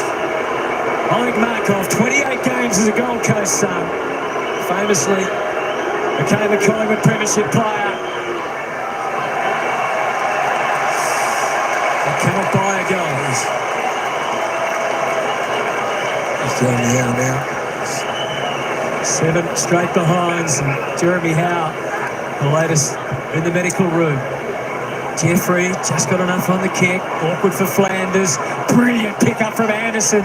It's almost too quick for Humphrey in there. He wasn't expecting it so quickly. Josh Dacos, did he put it down? No, he didn't. He's a good player now, Anderson. Yeah, fantastic leader. He's one of the guys that hasn't failed under the pressure of caps. He's lifted to another level. Cameron whacks that away, and the search for a goal goes on. Noble and Anderson. Fiorini had the width on the outside. Noble with a little more. Urged on by his teammates to kick it long and remain aggressive. 3 pies more. Didn't mark it, left it there for Reed. They're charging towards goal again. Long couldn't quite sort it out. Got a bit displaced. Well done, Houston. McStay is back there for now again. Quainer to Maynard. Clear path ahead. Can have a bounce. Thought about another. Side to kick to Cox again. Adams crashed the pack. Ned Long. Maybe this time. Hoskin Elliott. 30 seconds remaining. Darcy Moore, who flew recklessly for that last one, is going off to get checked as well. There's no one to replace him at this stage. Should be fully aware too of their goal kicking this half. Their lack of goals. They might have to go through the behind kickers at half time. Will Hoskin Elliott can kick straight. It's amazing the disease that just jumps on the shoulders, doesn't it? Miss 1, miss 2, miss 3, miss 4. So a staggering scoreline at half-time for the first time in 4 years. Collingwood are goalless at half-time. They have kicked 8 behinds, and the Gold Coast Suns, who put up 4 goals too in that quarter, have a 35-point lead. But don't forget, Collingwood were able to come back last year, as is their trademark, hit the front of the last quarter when they were 26 points down at three-quarter time. So it's a long way from being over. The good news was their last 10 or 15 minutes, they stabilised the game, Collingwood. They had a few shots, missed the shots, but prior to that, the Suns had completely dominated the contest. Darcy Moore, they're trying to take control there. Just talking about, no doubt's reiterating that mess. They can come back. They just need to reset at half-time. So some players on injury clouds with Nick Dacos and also Jeremy Howe going to the rooms just before half-time. So there's a real challenge. Gold Coast Suns are outstanding though. Around the contest, clearance work, Noah Anderson, Matty Rao, Bailey Humphries, took Miller before he went off for that hamstring injury when it went into the forward line. Their big forwards were outstanding, bringing the ball to ground if they couldn't mark it. Down to Alistair Lynch. Brownie, you're spot on. The Gold Coast Suns have been incredible in front of this packed house here. The atmosphere is absolutely electric, and we know Darcy Moore and Craig McRae, great leaders, they will no doubt be going into scrutinising this halftime break. The clearances, they can't move the ball, and they've got to address a number of things. And as you spoke about also, Jeremy Howe's got some injury concerns and Nick Dacos with that ankle. So they're just huddled up again here, waiting to go in, and some major concerns. The lowest score at halftime under Craig McRae, and their first goalless half since 2021. So, Gaz, there's a lot to talk about in the rooms for the Collingwood Footy Club, and a lot for us to dissect in the studio. Good on you, Lynchy. Thanks for that extraordinary scoreline here. This is the top of the table Collingwood Football Club, who we lauded coming into this game, of going for 9 wins in a row. They are goalless. That's right, they are goalless at half-time against this Gold Coast Suns. And Lynchy just peeled off all my stats. I have to go over them again. That was in the WhatsApp group. Lowest ever score under Craig McRae, as we said. But credit to the Suns. They played terrific footy, and we'll show you exactly how they went about it. It's a pretty special half of football from Gold Coast. We all sat there and said, we need to see it to believe it. And, well, you have to believe now. To stop the top team from having any semblance of their own game style, their own ability to transition the football, it's been exceptional. Well, especially after the first 2 or 3 minutes when Gold Coast couldn't score, they couldn't get through, they couldn't get past Darcy Moore. It looked like they had to fix a few things for the ball, but after that, it was all the Gold Coast Suns. So after that, they decided to score from the back half, and they got the sunburst going. That's what they did, Chief. You know they did. You laughed at me when I suggested that that's what was going to happen, but their ability to transition the footy from the back half of the ground was peerless. The Magpies they haven't been able to handle this. Sorry, they haven't been confronted with this all year. They give up 8 scores a game from the back half. They've given up 7 already, and they scored at will when the game opened up. and their runners off halfback got involved. It meant that the defensive back six were so well structured from a Collingwood Footy Club point of view. You have a look at this behind the goals. They're all out of position. The ball movement is so swift and so precise, Geordie, that it catches them on the hop. Yeah, I think after the first 3 minutes when Darcy Moore was leading King to the ball, they really had to change the way they moved the ball. So they were a little bit more methodical. They were braver to come inside. That's a brave kick. If that ball turns over, you can nearly bet your bottom dollar to score down the other end. So they decided, let's not go long and direct. Let's go around and give our forwards a chance on the open side. And that's when they found some space. They found the advantage over their direct opponent. And it's one of the parts of the game where Collingwood couldn't get their defence set, and was a real advantage for this Gold Coast Suns team. It is something they can hang their head on as this season unfolds. That is just inch perfect there. Humphrey's been an outstanding player, highest rated player on the game in the first half, part of a midfield group that slaughtered Collingwood. And here is the sunburst right here. Points scored and conceded rather from the back half tonight. 7-8 is the season average. There's more to come, one would suspect. That's been the story of the offence. It's a nice stat, but I'll see your sunburst and I'll raise you a sunblock. Oh! They have stopped the Pies from moving the football. Have a look at this. So they average 1 in 4, the Pies, throughout the course of the season, transferring the ball from D50 to forward 50. Only 3 times out of 22 have they been able to transition. One of those in the last 20 seconds. Correct. They have just run into a brick wall. They've had no answer. They've been forced long up the line, and then they just run out of options, Louis. Yeah, they've been forced to rush. So this is, right now, is exactly how Collingwood want to play. They want to slow the game down. They want to really go direct towards goal. But you just see here the skill errors in this first half, which is unlike Collingwood. So now you go into a really chaos sort of ball. And it's suited the Gold Coast Suns. So the way they've been able to force this Collingwood side to play. So once again, really good. He steps off the mark. Now you're into a chaos game. This is what Collingwood don't want to do. They don't want to have to make it up at a half back. They've looked really average when this has been the case. So they've over-handballed the ball. They haven't been able to get marks, only 25 marks for the half. So this is unlike Collingwood. They've really looked panicked out of their back half. Sunblock, I love it, Chief. Magnificent. Let's go to Johnny Ralph in the newsroom, and not great news for the Magpies in there either, Ralphie. No, that's right. Let's start with Touk Miller. So he'd finally shrugged off 2 injury-prone seasons that started with that 2023 pre-season hamstring. Now, he has been subbed off. The club will be really hopeful it's only hamstring awareness rather than the month that he missed 2 years back. But certainly the next 2 weeks are massive. Adelaide away and then the Q clash against Brisbane. Doesn't get much bigger than that. So let's hope it scans tomorrow. It's only at a lower level. On Nick Dacos, the positive here is that he's still out in the ground and seems to be moving quite well. Now, his ankle was not trapped under him with that syndesmosis type mechanism. Gets stepped on here, and then it is laying flat there as power comes back down on him. Spent time in the rooms, whether he got a jab or just got it assessed, but certainly he's moving okay, the little master, the Collingwood little master,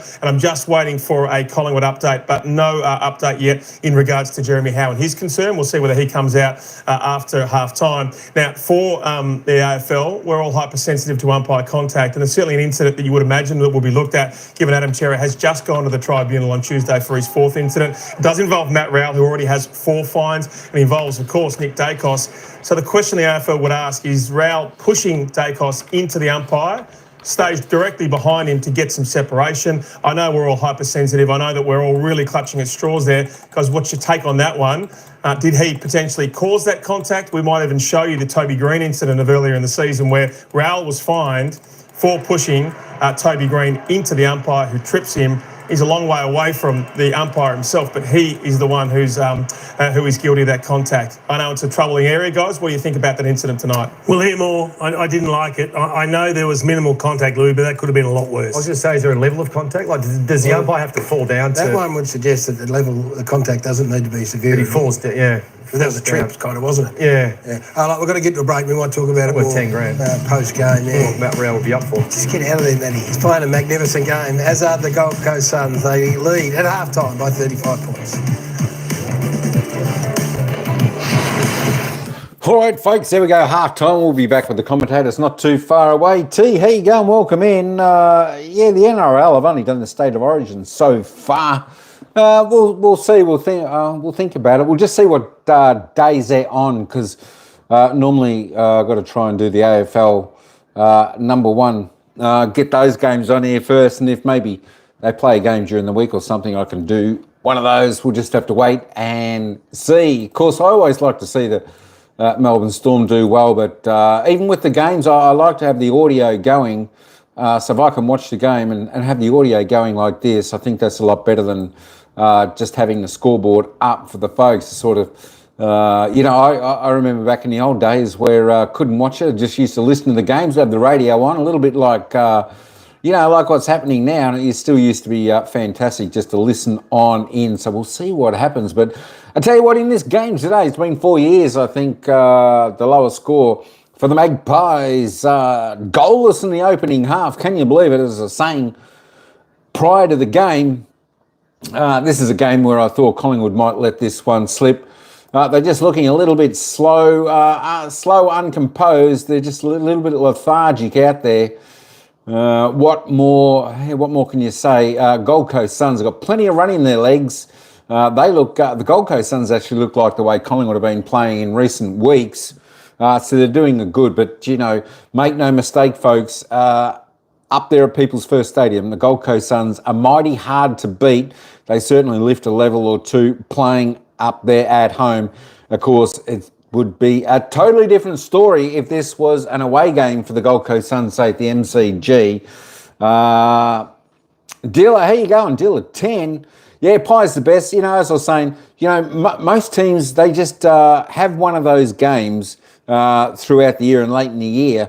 And, as I was saying to a few friends, last week and during the week, I said, and even today, I said, don't be surprised. I think this is a game Collingwood will let slip, and it's going to be no big deal. This game's no big deal if they actually get these ones. Look, as long as Nick Dacos is all right, I think he got his fallen on his ankle, but his ankle looked pretty straight, so it shouldn't be too bad. And he got his foot stepped on, so he's copping it, the little champ. But you know what I think would be good? I think it'd be good actually for the Magpies to make the sub now. Bring Pendlebury on, because Pendles is the sub in this game today. I think they need Pendles out there just to direct the traffic out there for the Magpies and be the man he is out there, which he normally is. There we go. Be the colonel out there, so to speak. I think they need Pendles on the ground. I'm not too sure when they're going to bring him on, but I tell you what, surely it wouldn't be too far away getting him. They need his experience out there on the ground. Yeah, Game Boy 15, bro. You tip the Pies. Well done. Yeah, look. Hey, I'm a Collingwood supporter. I'm a big Collingwood supporter, as everybody knows. But tonight I actually did tip the Gold Coast Suns. Can you believe it?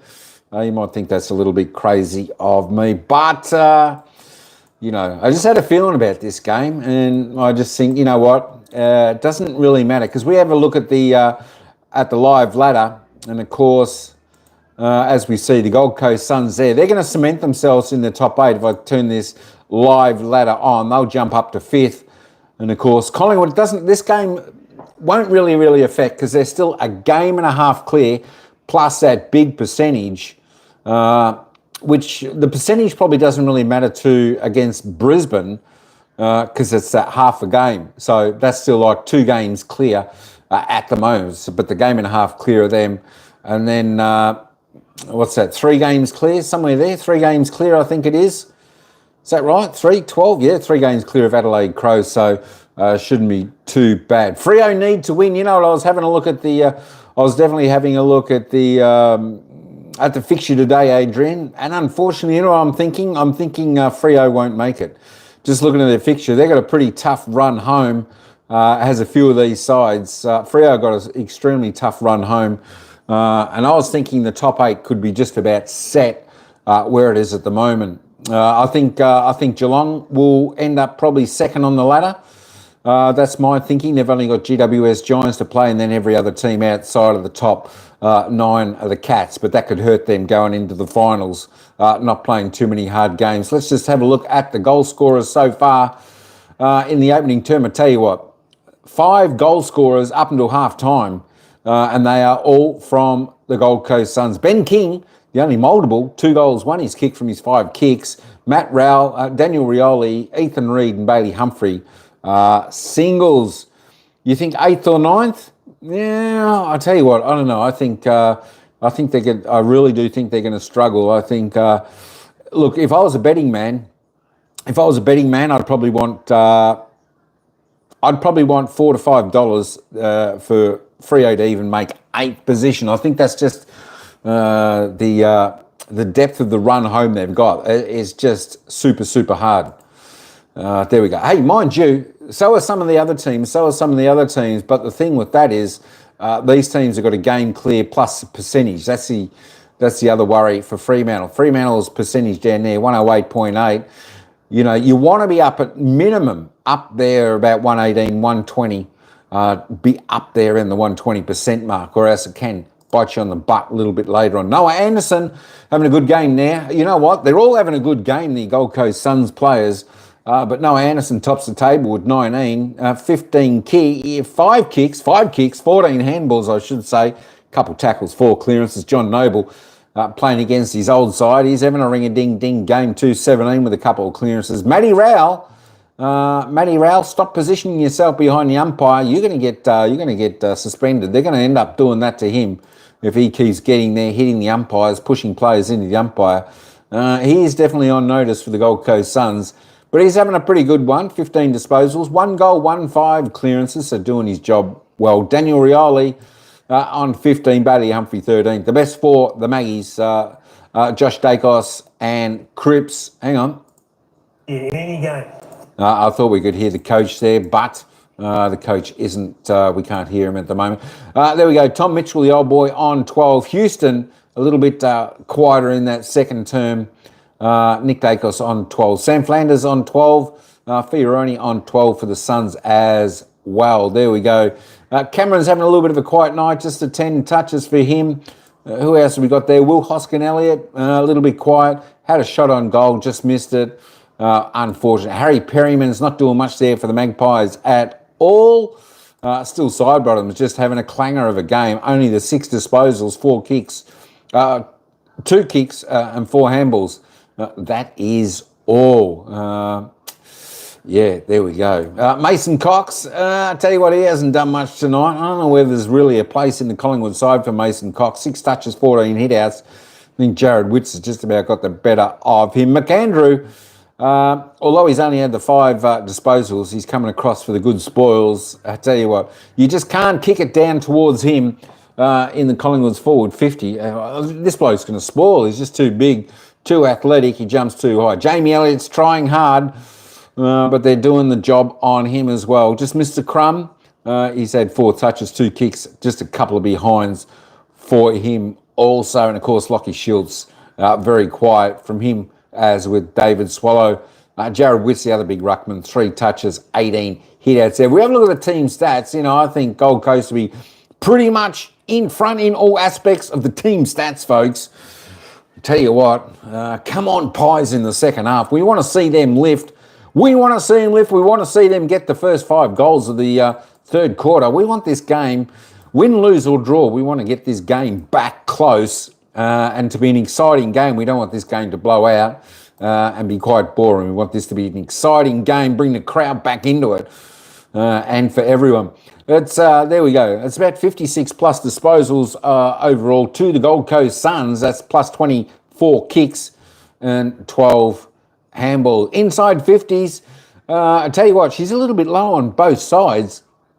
Gold Coast Suns been in there 26 times for 13 scoring shots, so not too bad. 1 in every 2 entries they're scoring. Collingwood, though, I tell you what, folks, this is as low as you see any team. Under 20 is just super low, and the Gold Coast Suns have restricted the Magpies to just 18 inside forward 50, 8 behinds. And, of course, there were quite a few of those which were certainly chances for goals. It's just the set shots, they just could not put them through the big sticks. So let's hope they kick a little bit straighter. But a fantastic job there by the Suns, restricting Collingwood just to 18 inside 50s. So we have a look at the disposal efficiency. Of course, both teams a little bit low. I'm sure it'll be quite a few turnovers to the Pies. They want to be up over 70% in disposal efficiency. Free kick count, 11-13. Collingwood 2 in front. Hard to believe from what I'm seeing, because early days it looked like the umpires had the red jumpers on at the Gold Coast, but there we go. You can't always blame the umpires. You've got to be the better side as well. But it's +2 to the away side in the free kicks, 13-11. The hit-outs, well, there we go. Collingwood is in front on one detail in this game, and that's the hit-outs. They're +5 there. The clearances, Gold Coast Suns doing it well there, 23-15. +1 in the centre clearance. And the stoppage clearances a little bit better as well. They're +7 there. Contested possession, well, there we go. That's +13 to the Suns. The Pies need to get a little bit harder at the ball, harder at the contested possessions. Gold Coast Suns on top there. And of course, +28 in the uncontested possessions. Turnovers, 32-35. So there we go. That's pretty much on song. Just looking at the marks there, 39-27. The Gold Coast grabbing the ball a little bit better. As we can see, the Gold Coast Suns season average is 75. They're 39, already halfway there, which is good. Collingwood, however, not controlling the ball at all. The Gold Coast Suns have done that well, only allowing Collingwood 27 marks up until half-time. Season average of 92. They should be up around, 46, so they're well under. Marks inside 50, though. Gold Coast finding their targets well. I'll tell you what Gold Coast are doing. They're finding a lot more space inside their forward 50, looking a lot more dangerous when they go inside forward 50, more so than the Maggies. Just want to have a quick look at the tackle count. There we go, 36-28. Of course, the Suns have the ball in their hands a little bit more. 7 to 5 tackles inside 58. That's enough for me talking. Hey, folks, let's head back down to the ground for the bounce of the ball for the third quarter. Come on, Pies, let's get a few, JJ. Cripps to go over 19? Oh, I'd say so. I'll let you know how many he's had in a second. It might have been. Putting paid to that was Humphrey. Number one great player on the ground of the first half, as the boys touched on. There is Jeremy Howlett, man. Subbed out with the groin. Hopefully it's not too serious. He's a key replacement, handy replacement. Yeah. Billy Frampton's still on the sidelines at the moment, of course. Amongst the host of premiership players. Holding Matt Rao. Jamie. Free to Matt Rao. Dimmer made his thoughts about Rao and not getting the right role with the umpire pretty clear, and it would have paid off. Worked wonders tonight. Sets it up high. King allows Humphrey to be the target. He's good in the one-on-ones in the front 50. Wits to the voice of Ainsworth. Was into his turn. Cleaner really able to stop him. Coach's press conference last week, Damien Hartley talking about Matty Rowell. It was clearly it's working. They're watching it. There's no doubt about that. Wits again down to Rao. Long. Humphrey in there whacking away. Keeps his head down. Gold Coast Long and Maynard, and it's over. I feel like Long has been the match-up on Rowell. He's been the closest checking match-up of any of the midfielders there. He's their tackler, isn't he? Yeah, he is against Matty Rowell. Not big on hit-outs being that important most of the time, but I think Jared Witts is doing a really good job of getting first hands to the ball in most of these ruck contests. Fair to say, Jed Balder wasn't that impressed with Braden Maynard on that occasion. Pendlebury enters the fray with the handball, but Perryman left it hanging. Flanders, top of the square. King, more. I think it was there, actually. Yeah, I thought he tried to climb over the top of He had no momentum or no run up and jump, so he had to sort of almost grab the top of the shoulders and more. Okay, fair call then. Or stabs it to Perryman. Looks up ahead. He goes for Cox, who has a considerable size advantage on Euler to make a good fist of it, but Sullivan's hands were snappy, crisp. Elliott's got a couple of yards on. Andrews didn't get the perfect bounce. Even Jamie Elliott from there couldn't quite make it work back enough. Yeah, one of the rare times we've seen Collingwood be able to move the ball crisply from end to end. It's a positive sign for them then. Yeah, absolutely. John Noble. I'm sure Damien Harvey too keen in the Ewell versus Mason Cox matchup though. Down the line, Cameron with the spoil. Long. A tough time trying to find a teammate with a handball. Anderson was onto it quickly through Powell and Flanders, the lateral hands, and now it's go time. Well, Arioli keeps going across half back to Closey. And the wingman glances down the line. He took out Rioli and went to a beautiful kick towards Long. Maynard does enough to run the interruption. Humphrey was tagged and the umpire says tackle. No advantage despite the initial inclination of the umpire. Maynard's the one that's trying to energise them. He's one of their spirit leaders. Just trying to get aggressive, get into the contest, fire his teammates up. They need a lift desperately. Ron Steele in his second game.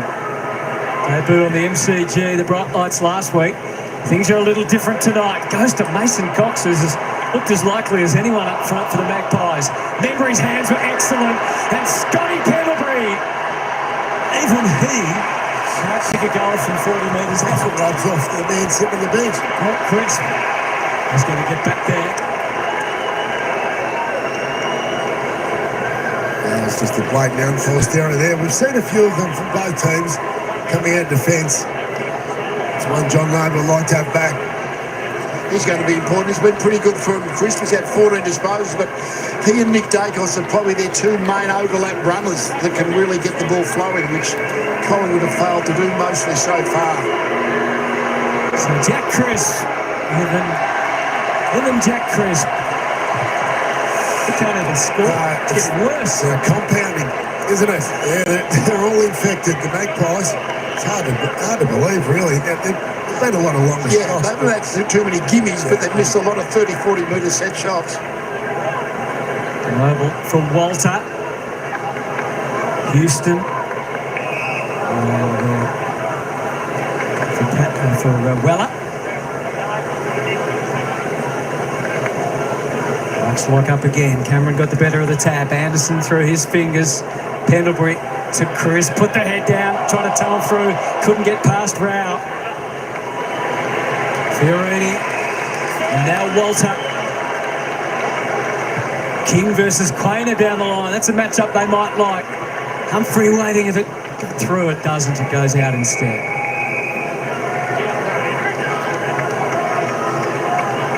Quainer's got that matchup. Heading back on to Ben King now.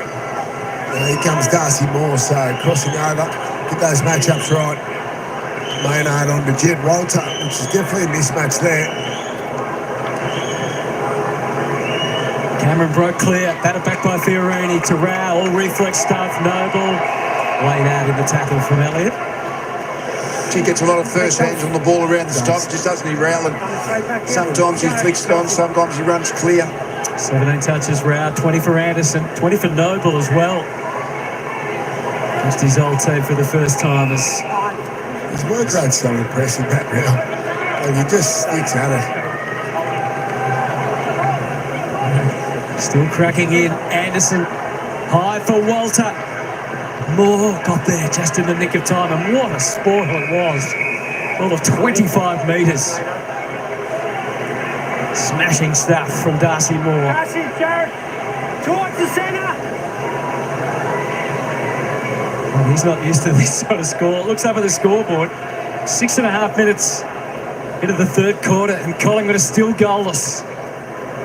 Suns looking to inflict more damage. Flanders, Jared Witts.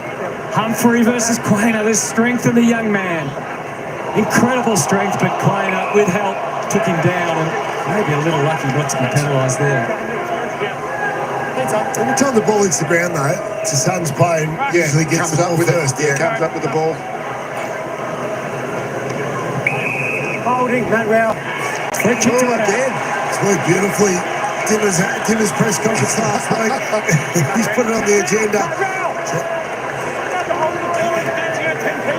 5 metres behind.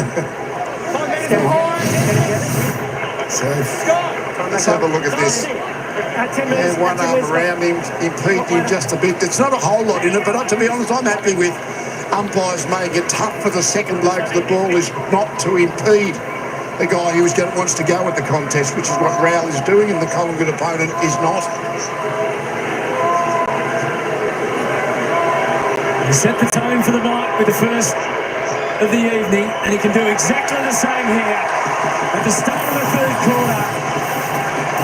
The margin widens, the task grows, and the Suns lead by 40 points against the goalless Magpies. Yeah, it's amazing, isn't it? Matt Rowe's had an outstanding day. He's got quite a few free kicks, but they've been there, they've been well earned. Just here's the Jeremy Howe injury. Just pulls up. Yeah, just goes to maybe going to launch of that ball and then just pulled up before he even launched. So he's been subbed out at half-time. Scott Penbury comes on the ground. So now Maynard's got the match-up, but that's a big one.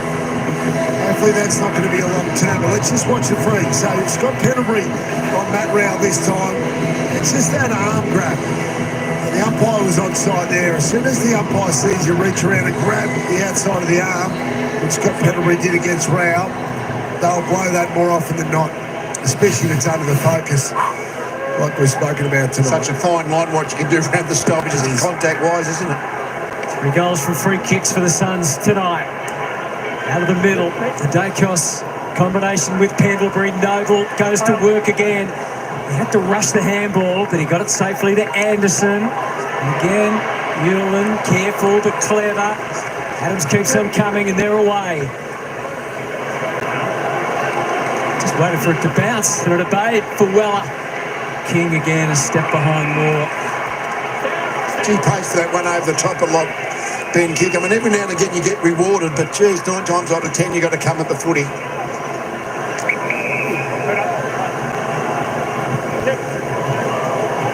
Moore falls short of a frustrated Mitchell. The markers pay. Just to tidy up, he's had 4 free kicks tonight. Matt Rowley's received 4 free kicks. Move it on. Play on. 4-4-2 against. Plays it lower that time. And King called it a draw initially with Moore. Dribbled out the side to Markov, to Quainer. Steele. This is Cameron. He wanted a handball. In the end, he found a man in Maynard, and he can link up with the intended target initially in Mitchell, but there's nothing for him. He just pokes the kick up along the wing, and pretty easy fodder there for Jeffrey. And the frustration is starting to show now. There it is, clearly. Yeah, no question about it. 92 kicks, 99 handballs, Hutto. I'm not sure that's the way Collingwood wants to play their game. That probably shows a little bit the pressure they are under from Gold Coast, but their game's clearly out of whack at the moment.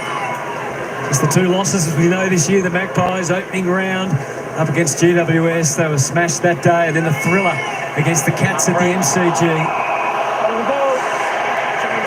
That one goes against Rao.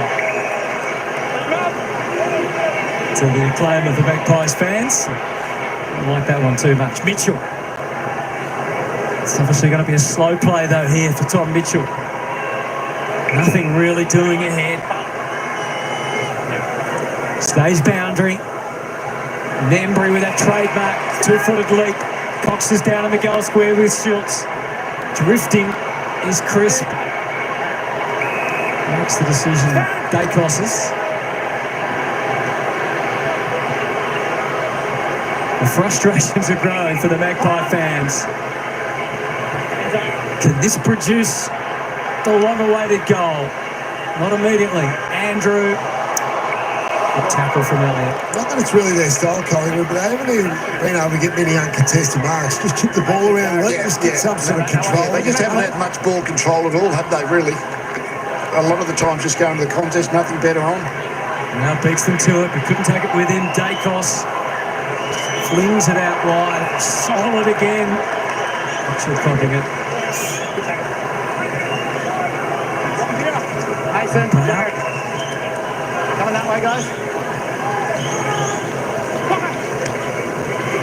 Cox trying to hit it to a dangerous spot, but Anderson scooped it up. Andrew, Rao. Further from Weller to Swallow. Now Ewan gets on the bike. And the excitement grows around People First Stadium for Suns fans. Reid made the contest in the air. Ground ball battle. Humphrey had Flanders in hand and used him wisely. Swallow gave and directed further down the line, and that'll do for Reid. King wants it back over his head. Tucks the kick back.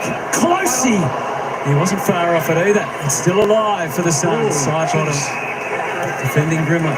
Even Newland leaving that stoppage lane, like, this is first to exit. He's not typically a runner, and Collingwood players just left in his wake. Their bounce out of the back 50 has been really impressive tonight, hasn't it, the Suns? Leeds tucks it down. Let's get him. Make sure we find him. And still, Make sure we find him. Who are we trying to find? Matty Rao. Cameron the tack, but again, anticipated by Swallow. Rouse looking for a third major. King! Rattles out of his hands, but it matters. Markov, snug little kick into the back pocket. To Ryan Steele. Here's the instant gift to Quainer. Nimble enough to get past. Sharp enough to kick it up to the wing to Cox. The dump handball to Mitchell is real progression. Pendlebury. McStay wants it long. It's a question of when. By the time it got there, the angles have been worked out by Jeffrey, who continues to grow. Willing to give up ground if needed. They've just struggled to get any deeper looks, haven't they? Most of the balls have landed 30, 40 metres out from goal for Collingwood. Not really dangerous positions. That time Pendlebury, obviously, with great vision, couldn't find an easier target. High along the wing, and more a telling grab and quickly to Josh Dacos. No time to be wasted for the Magpies. Cox tapped it down. We heard the whistle. Nick Dacos took the advantage and he missed. Well, they're not bringing it back. Well, you know you're having a shocker. Nick Dacos plays on with advantage and still misses. And they're all missing to the right as well. 10 behinds. This is unbelievable, the scoreline. Imagine you just switch it on the TV. There's the grab in the left arm. Yulin, it's a mismatch there.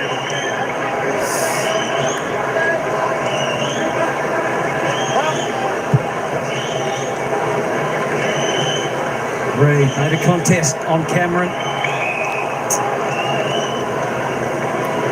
Pies bodies everywhere. Took 3 to drag him down there. Cameron to his feet now. Capacity crowd, People's First Stadium. First ever hosting a Friday night footy. Mitchell. Long. On the ricochet, crisp. Split second to make a decision, and it was a good one. Membry takes the mark, and surely Tim Membry, if anyone. Just don't look at the scoreboard. He doesn't need a peek at the scoreboard here, Lee. I think he's hard to be pounding. He's normally pretty good at set shot. Remember, they've got to eventually get one, but increasing pressure on the next guy having the shot with so much missing. 2 goals in each of the past 3 weeks has been a canny acquisition for the Magpies this year. In the bigger picture, has been exactly what they wanted and needed. But tonight, there's the man to go to kick their first goal. 15 minutes into the third quarter, Collingwood is celebrating a goal like it's the match winner. It's his first goal for his career. They all got to it. I mean, they are so good at generating enthusiasm and energy and life within their performance, and they've got to generate it tonight because it's not just naturally there.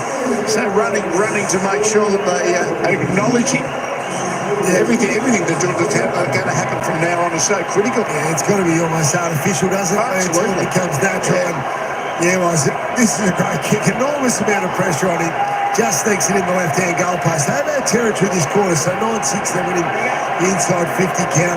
It has been scrappy going in there, but it takes the opportunity. Can this kickstart their energy? Have a listen to the Collingwood fans who have nothing to roar about all night. Finally. They've started the chat. They gave a great roar in the VFL game when they got home in the thriller. They had to wait till now to cheer a goal, but let's see what it does to the feel out on the ground. Free kick goes Collingwood's way.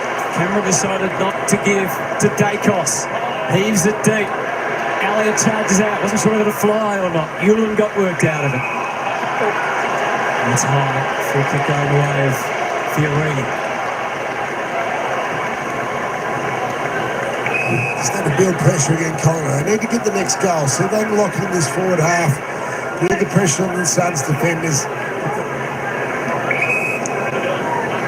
The margin is 33, so definitely doable. Humphrey up over the top. Awkward. Get a handball out of there. Closey. Crisp's had a good quarter. Rouse had a rest. He's just back on the ground now. Charges into the stoppage, but it goes Collingwood's way to Mitchell. They got the jump. The handball through to McStay. Sullivan unaware that the handball was meant for him. Rioli, Fiorini's a bit more pressure on every disposal now for the Suns, but they get into the clear. Closely, they keep it going. Liner on a good thing. Stick to it. Eric over the top to Witts, to half forward. Here's Moore. This is his domain. He dropped the mark though. No one expected that. Side bottom. Steadying handball. Apparently it was. He was dumped afterwards. Kick from Maynard to the wing. Springs back to Chris. Collingwood on the move. Finally. McStay made an absolute meal of it. Newland. McStay tried to make up for it. Chris with the searching handball. Long gets rattled in a rattle tackle. Chris' energy's been fantastic. Nick Dacos lucky to get away with his uninjured. Roderick goes in there in a tunnelling situation there. Lucky didn't come down and land on his head. Andrew with a sharp. Back to the wing. Reed almost the one-hander. Cameron. Deft little touch by foot. Perryman the same. Pass Chris. Sullivan. Awkward for anyone under those circumstances. The spinning football goes over and out. Just Freddie, how the two teams react. I mean, Collingwood are all of a sudden on top in the game. They got the scoreboard finally ticking, and the Suns, who've had sort of the 6-goal lead at half-time, got to be careful they don't go back into the shell and get into a bit of a defensive mindset too early. It's a real watch, isn't it? On the throw-in, Witts forward to the front. Sullivan, that's better ball handling. And he is capable of a big goal, and he wasn't far off the mark there. Grandly defended by Ewan. Just gradually getting more energy around the contest. So Jack Crisp been outstanding. Dacos starting to work his way into it. Sullivan just missed that one. He got on the move though, that stoppage. We just haven't seen enough of that around the stoppage situation in the first half from Collingwood players. Jeffrey heaves it up along the wing. Walter flew his timing just a fraction out. As you touched on, Brownie, Jack Crisp, 6 disposals for this quarter. Nick Dacos, 5. He hasn't moved too much after taking plenty of time to get up after that hit, but he's been impressive in this quarter nonetheless. He'll be trying to take advantage of just a little bit of freedom here as the Suns work out who's actually meant to be on him. The ball tapped down. Rowell again. Superb in just handling the situation. Anderson got himself free, kicked down the line to Reed, almost politely reaches over the top. Perryman and Quainer do their thing. Now Dacos off halfback to his brother and back again. They've got something started. Greenland to go. Markov into the 50. Jamie Elliott. This is looking more like Collingwood now. Much better there. Yeah, getting that launch off halfback. They're more energised, Lee. Yeah. Winning these ground balls, then they quickly go and they quick flick of the handball. Nick Dacos starting to have an influence in the game there. Clean ball early at ground level. Markov takes off, takes the ground ahead of him, makes it easier for Jamie Elliott, then there's put the foot in the ground and come back in and hit that easy uncontested mark. So Jamie Elliott, as we've mentioned, such a brilliant season, but he's been a culprit tonight. Haven't been easy shots. You'd think he'd nail this. Hasn't taken long for the second one, has it? Things feel a little different on the coast right now. Consecutive goals for the Suns have conceded to Collingwood. And the margin is trimmed to 26 points. Yeah, broken the shackles, haven't they now? They're up and about. Spoke about the midfield starting to get some movement, starting to win some ball and getting some run off halfback now, starting to get some run. Markov has the influence here, gets it going. Quick flick air ball there by Nick Dacos, gets the secondary run, but Markov just kept moving, took ground. We love that as forwards, gives the forwards time to get back to set up his leg. Nothing the defender can do about that. Yeah, they got themselves going sort of late in the second quarter. They got in this, they're 24-9 and contested possessions, which is sort of the starting point of the game. The Suns would have been up in the first half in that particular number, but Collingwood are now, they're winning a few contests, getting their hands on the ball a bit. Dacos in the centre bounce. Which way will this one go? It's a whistle and it's a Suns ball. It's going to Rowell again. It's been the focus of the lead into this game after his 100th last week and the umpire discussion. What a game he's played. Enough length on the kick. Butterick. Back he goes to Fiorini. Tucks the kick into the pocket. Bit of a standoff. Who was going to fly? Reed with the reach. Walter underneath. Here we go. Pass in, Jack. Trying to here. Come back that way. Neither contractor, you're both holding. Umpire's frustrated as anyone. Clever to Walter, but Hoskin Elliott with the crumbs. It sits there. Walter! Can he get boot to ball? They scramble it through, but there's a free kick has been paid. Just got penalty. The quarter penalty's coming as a sub up free 6 disposal. Jed Walter there, tackled from behind. Just checking everything's there, I think, at the moment. Houston trying to adjust the kick, but well adjusted it turned out. It goes to Swallow, who hugs in the mark. The original Sun still there. 4 games after tonight off 250. Can he be part of it? In September, if they're there.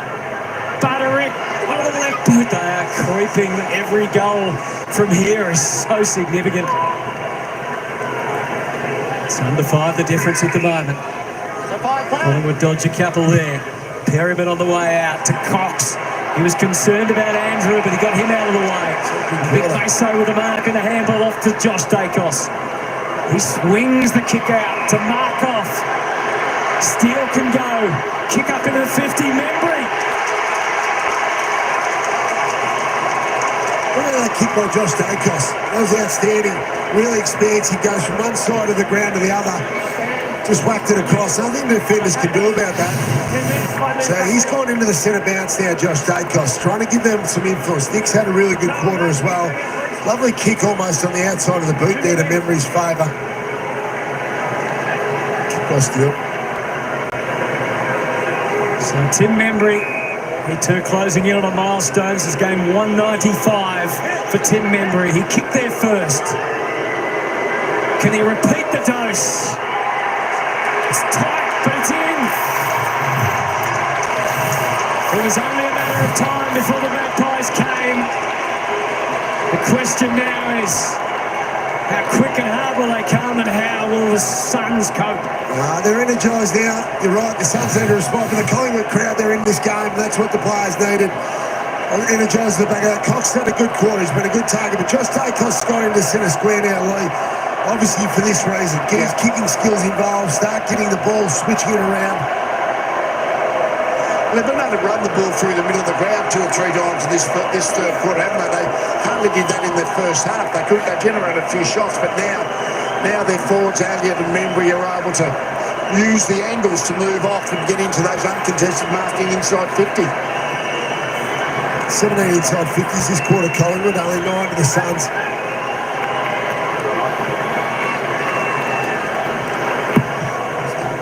High fives all round, a 3-goal quarter so far to the Magpies. And they're seeking more.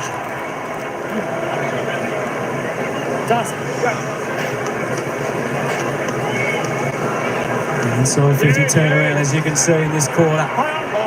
Oscar Elliott's hands were good to Mitchell. Up and under, but it gave them a fighting chance. Cox, Andrew in the air. Elliott gets there first. There's it back outside to Markov. What's he got in mind? He was trying to lick with Steele instead. It's Rioli, big relief for the Suns. So they've got 2 minutes 40 to work with here, the Suns. Get to 3-quarter time. Maybe they're at a 2B. Aggressive by nature. Dan Rioli drives it up to the wing. Contest was milling. Rao. Weller had time to have a quick glance. Just got over the head of Hoskin Elliott. Ainsworth turns at the right time, heads for long. What a good one. All on his own is Bailey Humphrey. He saw him, he found him. This should be a Suns goal. He's going to pass it over to Closey. Successfully. Yeah, well built up there. So, good effort contest down the line. Humphreys thought his way out of that. It's still a big kick though, isn't it? They desperately need this, the Suns, just to hold momentum against the Pies. This will feel like the goalposts are about half a metre wide, Lee, this kick. Yes, the pressure is on. They've got a good lead, but you can tell the game has changed. 3 goals, 6 for the season. He'll feel the game has changed, but you wouldn't know it. He just goes back and puts it through. And these Suns feel like they are coming of age. Back to a 27-point lead. Certainly, the game is a long way from being decided, but he takes his chance. It looked like it was going to intercept Mark there, or certainly spoiled out by Hoskin Elliott, but Ainsworth was just good enough to keep the ball flowing over top. Good mark by Long. It was really important because Bailey Humphrey was out the back. Houston man had got over the contest. Houston wasn't, who really just decided, do I stay back or do I push up? The assertive defence, he pushed up. And then it was a piece of cake over the top. The Humphreys when they won the contest back there. Really liked Healy. Didn't waste any time. He just went back there. Didn't waste any time on the top of the mark. Didn't wait for the full 30 seconds. Just goes and kicks the goal closely. It's an important response. Matt Rao has led the way in this quarter with 10 disposals and kicked the goal, 4 clearances. And it again with 1:30 remaining in this third term. That's the quarter numbers when she was referring to Rao with 10, Dacos with 8. Breaking the shackles, Witts to half forward, Markoff versus Ainsworth. Then King again working outside the arc, through the hands of Weller. Mitchell collapses to the ground, no free kick. Back to Rioli, it's a punt to Flanders, and he had Ainsworth around the corner. It was really important that pass to play. Had a tackle and then ground ball at half forward. Ainsworth then ran forward. Last year the margin was 26 points at three-quarter time, and they were headed in the last quarter before this man Ben Ainsworth was one with Ben Long, who were able to kick goals to put them back in front and sealed the game. Dearly love to do it again here. Been part of the scene here for almost a decade, Ben Ainsworth. 2016 draft. So he wants to be part of the good times, but not enough distance on the kick. Get out! Get out! Get out! Get 22 seconds. Not much can go right in that time, but a lot can go wrong. Was that a mark? No. Rioli. Oscar Elliott had to switch roles to become the tackler.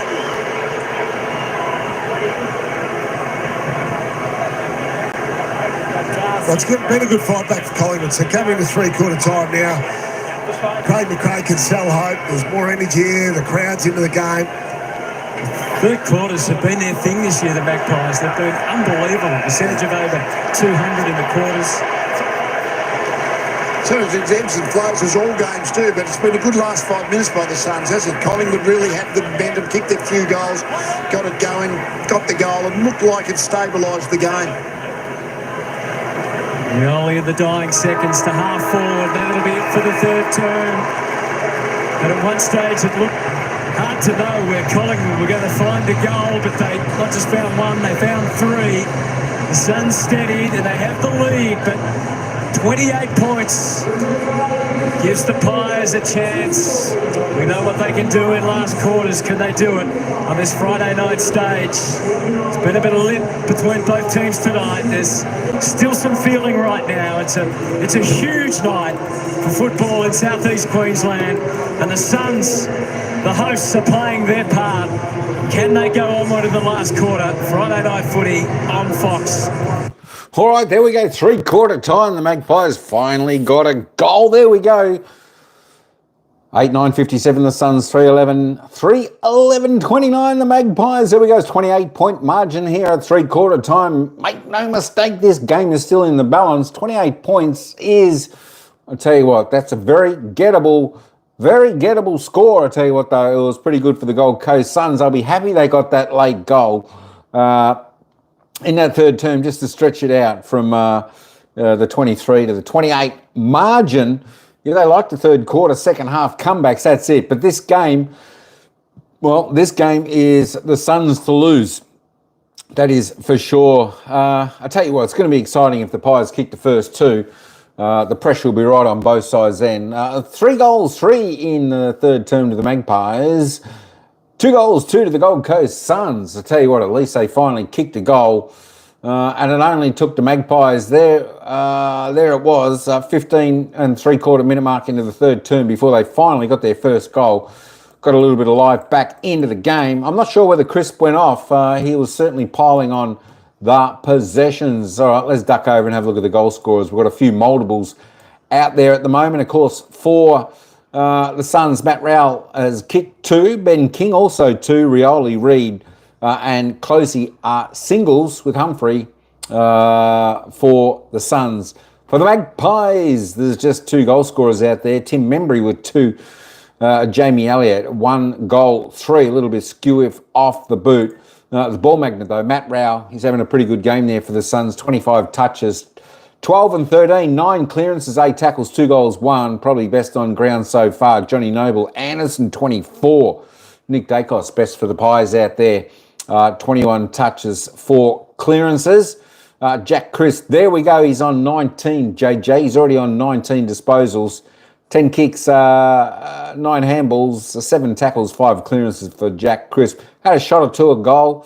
Out in a full. Yeah, didn't get there. There we go. Tom Mitchell up to 18 as we just roll on down. Bailey Humphrey on 14. A little bit quieter in that third term for the Suns.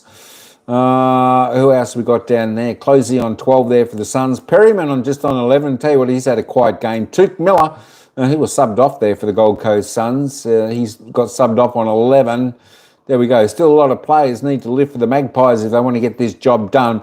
But they certainly did look a little bit better halfway through that third term. But I tell you what, it was good to see, if you're a Gold Coast Suns supporter, it was good to see you, you fought back a little bit late in that third term. Tell you what, the rush was certainly coming on for the Pies. So it's going to be really interesting. Final quarter, 28 points the margin. The big Pie comeback, Addy. Look, we can only hope so. Even this is a game where I thought the Magpies might let slip. I still want to see, no matter who wins, I'd love to see the Magpies, say, kick the next 3 goals, 3 or 4 goals, get it back within a goal and make this super exciting the last, say, 8 minutes of the game. That would be just fantastic. You reckon they'll take him off last quarter? Had a ball. Oh, he had a bad fall. I didn't see that. Do they usually mention the subs before the quarter? Well, sometimes you usually do hear when they say the subs, but when Addy G said that, I actually had a look on the AFL app, and it did say there under the players that he went off, but I don't think. Let me just have a quick peek, but I don't think he's been off at the moment. No, there we go. No, he must have been on the ground. I didn't have him on the bench. I just had Dacos, Quaynar, Schultz, Sullivan on the bench, and Jeremy Howe was the only one that was subbed off. So we'll keep our eyes peeled in this final term for him. But look, hopefully he's right. He's back on the ground. He's not injured. He wants to keep that big streak going for the most games played. Look, I forget how many games he's had now, but I tell you what, absolutely incredible run of games, consecutive games he's played, Cripsy. So, Crisp. So there we go. We're about to head back down, fellas. We're about to head back, ladies and gentlemen, down to the ground.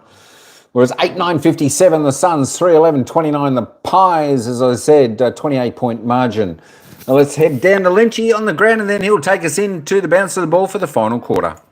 We're going to need another big quarter from Nick Dacos, who's had one of those nights. In the first quarter, midway through the first quarter, in this tackle with Will Powell, who fell on the inside of his left ankle. Now, he went off the ground at quarter time and early in the second quarter and was either taped and maybe he got a little bit of assistance. And then in the third term, he was hit by Butterick and went down. He probably winded himself here. He could have done a lot more damage, but he continued on in that third term, had 9 of his 21 disposals in that third quarter, and he's starting on the bench in this third term, but he spent the whole three-quarter time huddle with the defenders, so I'd imagine when he goes on, he might start across halfback. Thank you, Lynchy. No chance, Browning? Somewhat of a chance. Like Lynchy said, you have to double your score, so Suns have been very good. Starts around the stoppage zone. Penderby gave them a lift, and Jack Crisp was fantastic in that corner as well. Both teams a man down, both subbed out for the night. Tuke Miller and Jeremy Howe. Centre bounce, thrashed away by Cameron. And Josh Dacos relishing some time in the middle. Was able to stay on his feet too long. So the Magpies forwards have first look at it. Ewing made the ball his project, and now Noble has it tucked underneath. I think this is feeling for Newland a little. He sensed an opportunity. And an enthralling battle, that one, as it has in the ruck. This time it's Cox against Wicks. Cox down to Schiltz. Elliott. The Suns everywhere he looks. Fiorini, it's a rush ball. Markov, contest Flanders. Side bottom, Pendlebury. Just a jab kick. Superb. How good was that? We saw Nick Dacos in the first half with that vision where he went back on the outside of his right boot to Shields. This time Pendlebury, the master, he's been around a long time. We know he's got a huge bag of tricks, but not many players again in the competition have got this capability.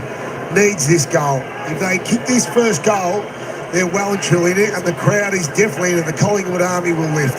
Taking like a duck to water to his roll across half-back this season, Josh Dacos. And as a result, he's only kicked one goal.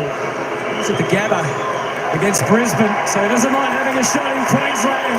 He puts it through. He could be the difference maker tonight, getting a run in the midfield. And the Magpie army, they'll believe. It's back to 22. Amazing player, isn't he, Scott Pendlebury? He's just got the ability to make the other players around him, his teammates, feel better, to make good decisions, to be calm under pressure. And that was a prime example. I mean, just outside 50, it's kind of like the money kick, isn't it, really? The execution of the kick, but the ability to see the target in the first place. Just outstanding. Yeah, it really is amazing. It's a marvel. It actually makes it look easy. You know how hard this is. The player's almost won. It's almost lucky there. But good finish there by Josh Dacos. I thought he may have got too close to the man of the mark, but he's gone into the centre bounce now since half-time. They've been hampered there. Nick's currently on the bench.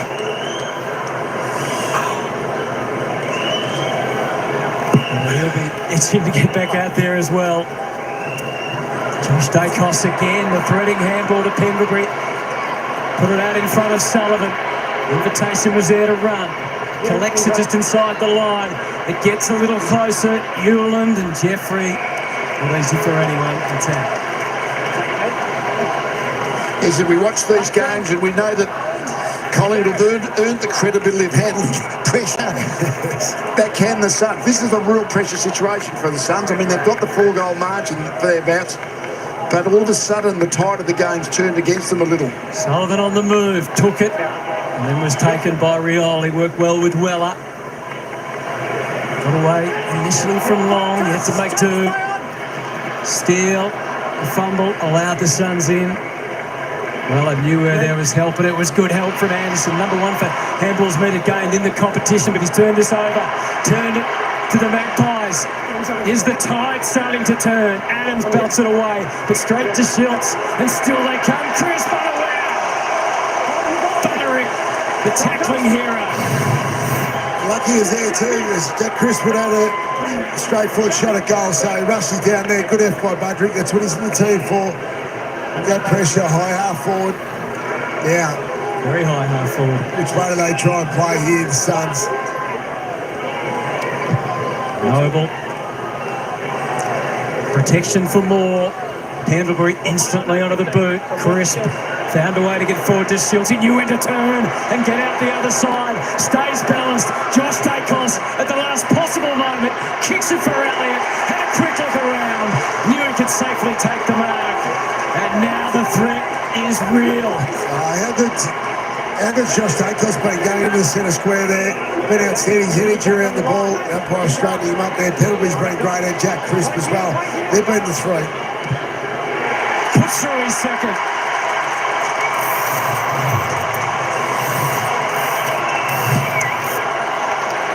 And the belief grows. And so does the noise from the Collingwood fans. Around People First Stadium, 2 quick goals, and it is back to 16 points. Your creative kickers, I mean, Josh Dacos is one of those, and the ability for him to, and then Scott Pendlebury, we've lauded of many occasions, but just the ability to find targets inside 50, pick the right kick, the right option, and then execute the skill. Fantastic. Big centre bounce coming up. Josh Dacos had both centre bounce wins this quarter. Centimetre perfect there. He just gets into Elliott. He doesn't have many opportunities tonight because of the territory, but he has looked their most dangerous forward, no question about it. 43 goals down for the season, third on the Coleman. Back in the middle, the ruck of the rumble. Pendlebury, what a difference he's made. Class oozing out as he delivers for Schultz. Got through the next line to Elliott. What's he going to try and create here? Couldn't do much. Offside in territory. Real problem for the Suns. 6-zip inside 50 count in favour of Collingwood this quarter. Damien Hardwick. Feeling pressure. See this movie before. Yes. We all have, but we keep going back for more.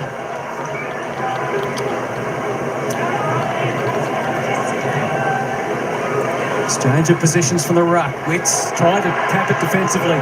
Schultz frustrated by having to try and tap it up to himself.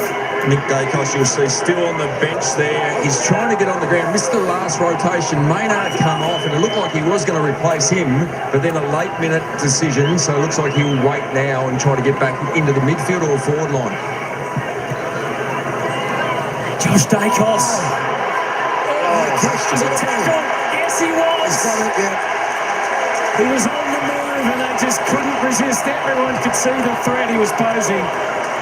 What a half of football he is playing. There's a real problem too, so they don't really have a tagger. Lockie Weller was the man following through. Not the right match up there, so he got the jump start on Lockie Weller. Stand. Clear away, you guys. Yeah, definitely impeded. Becoming a real problem now. He's just taking off from the back of the stoppage straight through Josh Dacos.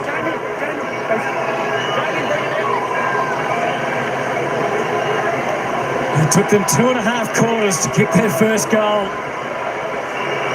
And we are not even halfway through the final term.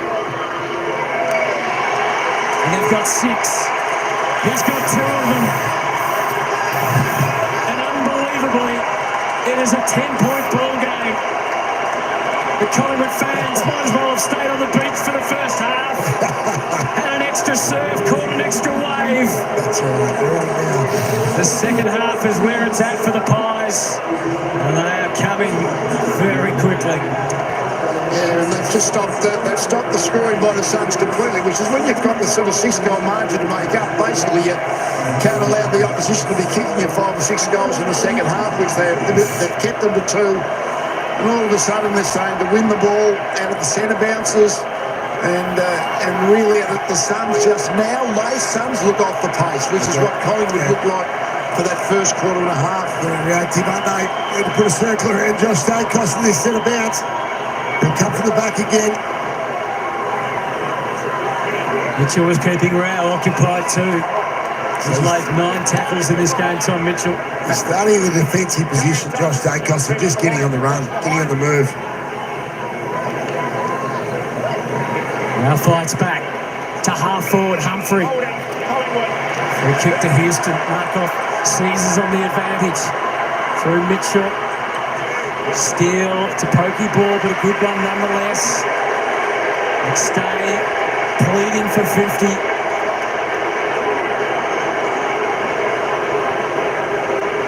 A few that agree and a few that don't. Dan McStay kept it low, and it gave access surprisingly easily to Noah Anderson. So the Suns captain, so good in the first half. Good by Collingwood players, just trying to limit the uncontested marks here, forcing the Suns to kick long. Oh, looked on the horizon, didn't see much. It's a tester for Noble. Not for Schultz though, he took the mark so well. Yeah, really diligent, well done to Collingwood. All the whole team, the team defence there, really quickly alert, jumped onto the Suns' spare players. Agitation on the face of the Suns coach. What Schultz is going, he's got really good energy. Sets it up. McStay!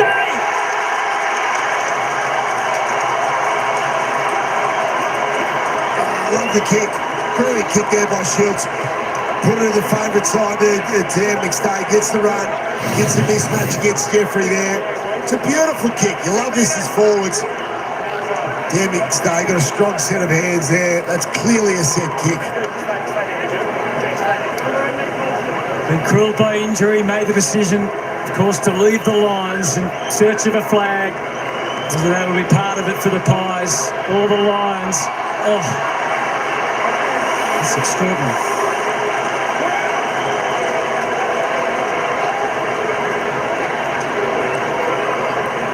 That's what we saw in the first half. That was probably worse than anything. Yes, I know, it's amazing. Huge let off for the Suns. Noble out to King. He's come off the ground. Gracefully he flies. That was a free kick.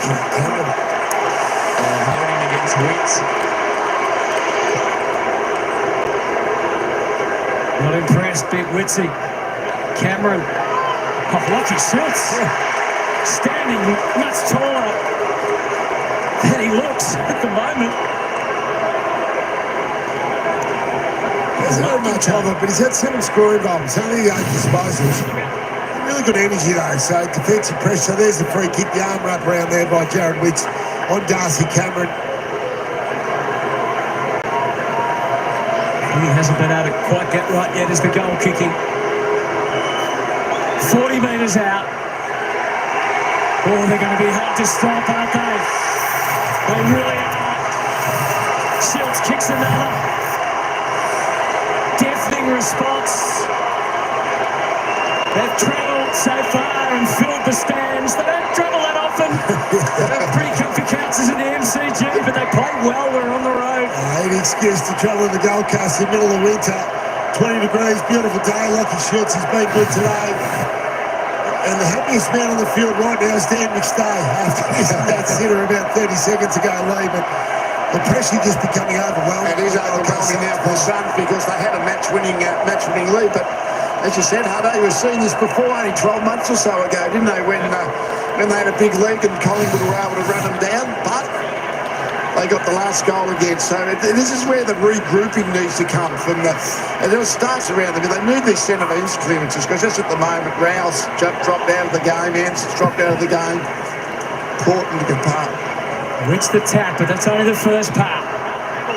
Anderson just hoping with the handball more than anything. Houston laid out in the Flanders tackle. This is Cox and Witts. It's one of the better games we've seen Houston play. They had a really good first quarter. It's been solid. And King still the deepest forward for the Suns, but they just can't get a look at it, the tall forwards at the moment. Josh Dacos still on the bench, just been there about 90 seconds now. Looks like he's ready to come back in. Craig in the chat saying, get back in the game. Well, he might be. Witts almost tapped it from about a foot off the ground. Nick Dacos with the jump, but couldn't get the handball out of there. Clogged up for the moment. Anderson seen to by Pendlebury. Thank you. Jared Mason. Got the boots right, Josh. What a tap. Down to Nick Dacos. Nick Andrew. Just needs his one length for now, nothing too fancy. Plays it out wide for Newland.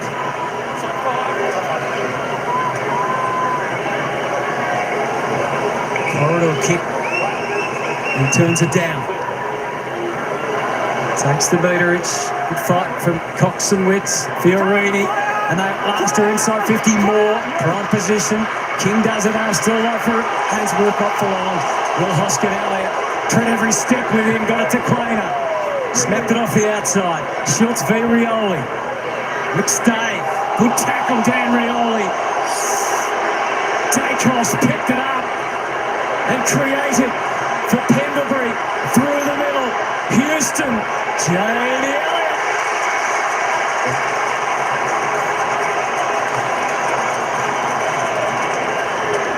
We've seen this play a bit. Scott Pennery just patrolling the corridor.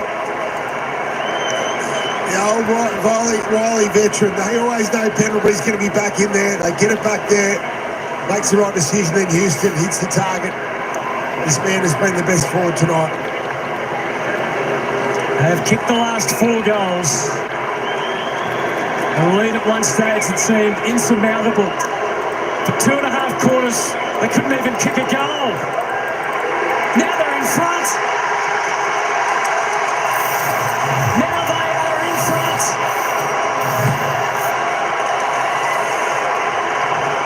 Elliott kicks his third.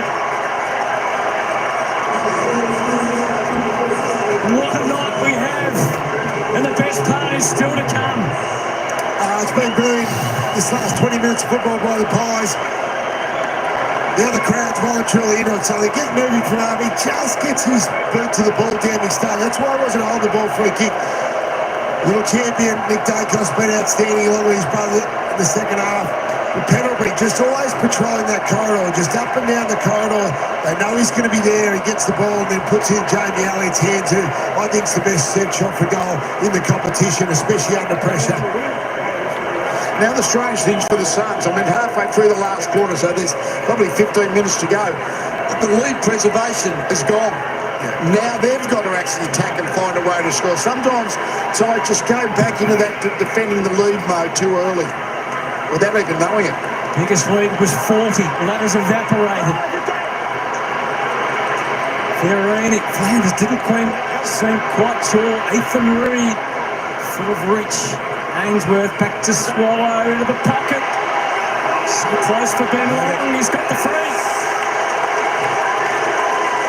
Well, they start off with the set of clearance. That helps. They just haven't been able to get any of those last probably 20 minutes of football. So they get the set of clearance, keep the ball alive, get it forward. Not a big touch. Yeah, there is some front on contact to the elbows.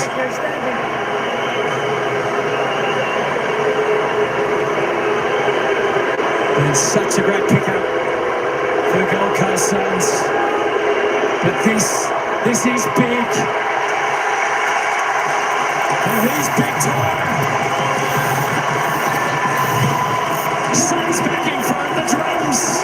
The jungle drums are beating again. Right, with their first set of bounce clearance for the quarter lead, so they get it forward and just keep the ball alive. Good play there by Flanders. It went back into traffic. It looked as if he was going to get tackled, but just keeps it alive. Free kick there, paid there, front on contact. Good finish. We just saw the crowd numbers in terms of just the roar.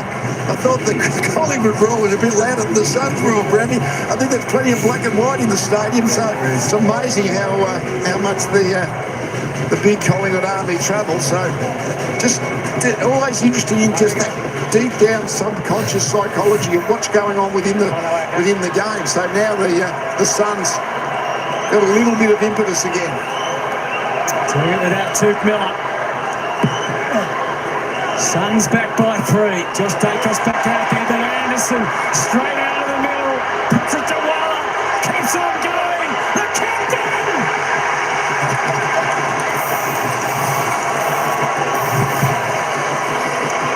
Calling the captain. Noah Anderson. Glory awaits if the Suns can get home. Well, that's what great captains do. It's his first year of captaincy. He's done a fantastic job in the role, but it's moments. That's what separates the great ones from the average captain's leagues, and it sets him going on. His team need to lift. He gets the next 2 centre bounce, creates the first goal. This time, sets it up and then finishes it himself. Yeah, role models the main aspect of leadership on the footy field, and just the ability to get the centre bounce clearance. That was the first part of it. But then just to keep going, you got a chance. Can you nail it? And he did.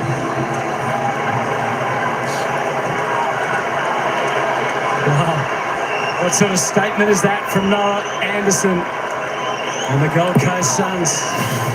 Back out to 9 points. Dacos tackled without it. Flanders into the centre bounce there. Elliott's on the move. And he's going to rise. Can't take the mark. Free kick, unrealistic. What free kick, Joe? It's unrealistic to tell you how to touch the ball. You had to touch the ball, you did. Yeah, I reckon that's harsh. He had every right to jump at the ball, didn't he? We like people flying at the marks, don't we? But maybe hand in the back as well. Jeez. Has he ever seen worse than that? Is he ever unrealistic? Jamie's right as a shot, isn't he? Tapped back by Moore.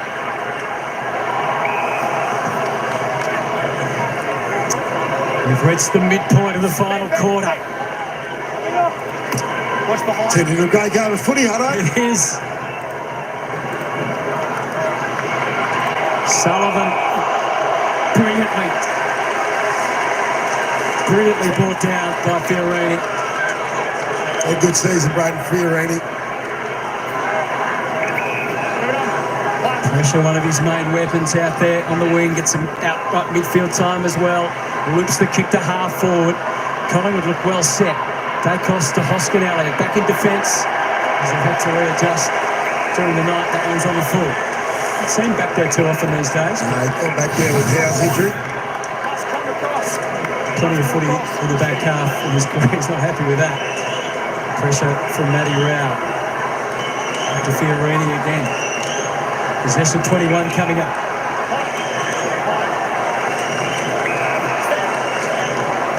Managing it.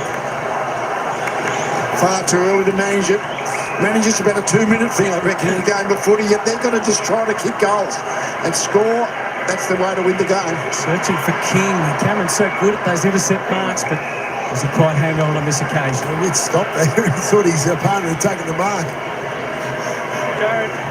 You'll be able to play high tempo, and if you get into that defensive mindset, you go into a lower tempo, I reckon. So they've got a couple of goals in front, but they've just got to keep going, the Suns. Especially if you don't have the experienced players. Yeah, Collingwood do to. Yeah, they know how to play in gears, don't they? Well, they've proven their ability to do that, but the Suns, they got behind and then they've really had a burst of energy, got 9 points in front. Now they've just got to try and be getting 15 points in front of them, 21 points in front. Dacos again, just teasing and weaving his way out of there. He kicked a bit of a wanderer though, and it's picked up by Mac Andrew. Back to you, and full-chested, has a bounce. And then kicks right across it out to the full width on the wing. And finds Swallow. 8 minutes 10. A nervous glance up down the ground. And then the kick that follows. The two rucks are there. Wits plants the body in front. Rao goes to work. Mitchell reels him in. Noble, the scramble, the desperate lunge. Maynard really disrupts Cameron. He gets away from him. Go down, so Damien Harvey. Well, we can't do a hell of a lot now, can we? Not from rotations. No, rotations, that's it. Yeah. It's really a matter of the players being able to manage the moment and manage the situation out inside the white line. Matt Rao paying closer attention to Josh Dacos. Dacos' highest rated game in 2 years. Quick hands from Weller. Closey. Untamed ball, wrong. Got it, but they've got him. And he is gone. Took two to bring him down. Craner knew exactly what to do. The Suns by 9. Now we watch Collingwood. Going to methodically work it out. How many risks are they willing to take? Well, kick to your brother. One kick to a legend. The handballs to Craner. That's where the risk rises and the skill is needed. From Dacos to side bottom. Again, Elliott's in the frame. Can't take the mark. Sullivan. He had that Jamie Elliott too. It was a good push off Yule, and he did all the early work, just couldn't complete the mark. Darcy, Jared. 6:55. What's behind? Wits. Just to reduce the danger. Dacos and Sidebottom collaborate to get it up again. And then Wits takes another mark. That was Josh Dacos' 11th touch for the quarter. His kicking efficiency tonight is 92%. Amazing. Not 15, no reason to panic. Well, they might have felt like that a few minutes ago, and they still might again under the extreme pressure of Collingwood.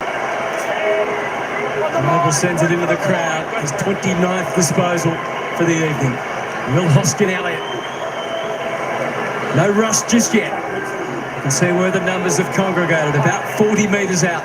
That's where they're anticipating this one to come. He changes it up. Membry against 3 Suns. Oh, the ball is following Josh Dacos. He gave it to his brother, who's tackled. Gee, it's a big call. Look on Noah Anderson's face. Matched by Matt Rao said it all. Quickly weaving his way through, but not out the other side. Go back to Josh Dacos. Standing start. This every time the Dacos is on pen, we get the ball. Collingwood look dangerous, don't they? Yes. Just the right blokes with ball in hand. Just the launching tackle there. Just the hang on by Noah Anderson. Wasn't it just enough to get a hold of Nick Dacos? Mac Andrew Cameron lots it away. Mitchell, cleaner, the hands were sharp. Crafty and effective, long, indiscriminate. Elliott, Josh Dacos. We watch, we wait. And McAndrew doesn't. He just calmly belts it through. There needs to be a little bit more attention paid to Josh Dacos this quarter. 4 clearances, 2 centre-bounce clearances, 5 scoring goals. It's one of the great quarters you'll see. What a move it's been to play him on ball. Jeffrey sends it out towards Witts. Puffing it away. It was King. Well done for Moore. Got it to ground. Now Witts just forward on that.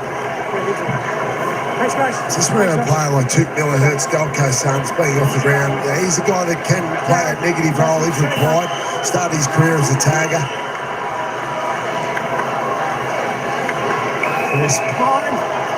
First row with him. Just the 11 tackles tonight from that row.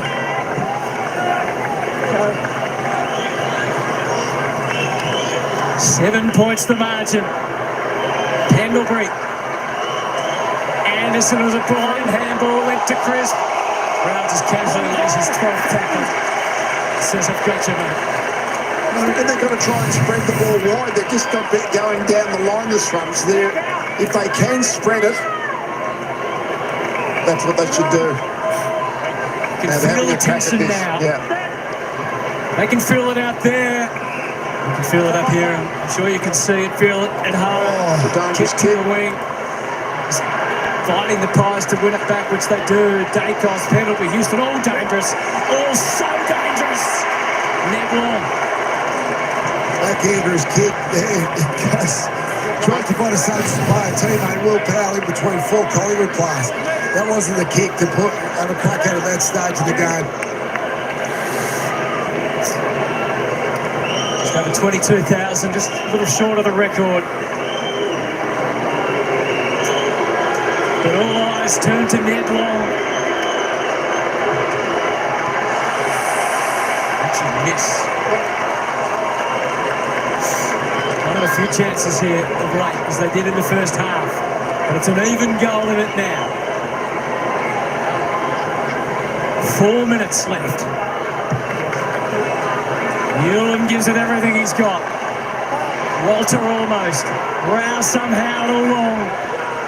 You just got to find a way. Josh Dacos. Kicked it in hope backwards, really. Walter scrambles it. Who wants to body line it? Everyone willing. Houston toppled over. If he's undoing, the umpire has no sympathy. Round again.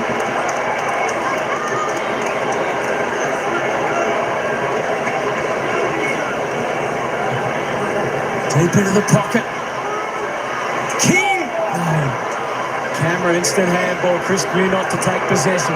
Schultz has to. And here they go. Ned Long into the middle. He knew what he was doing. McStay.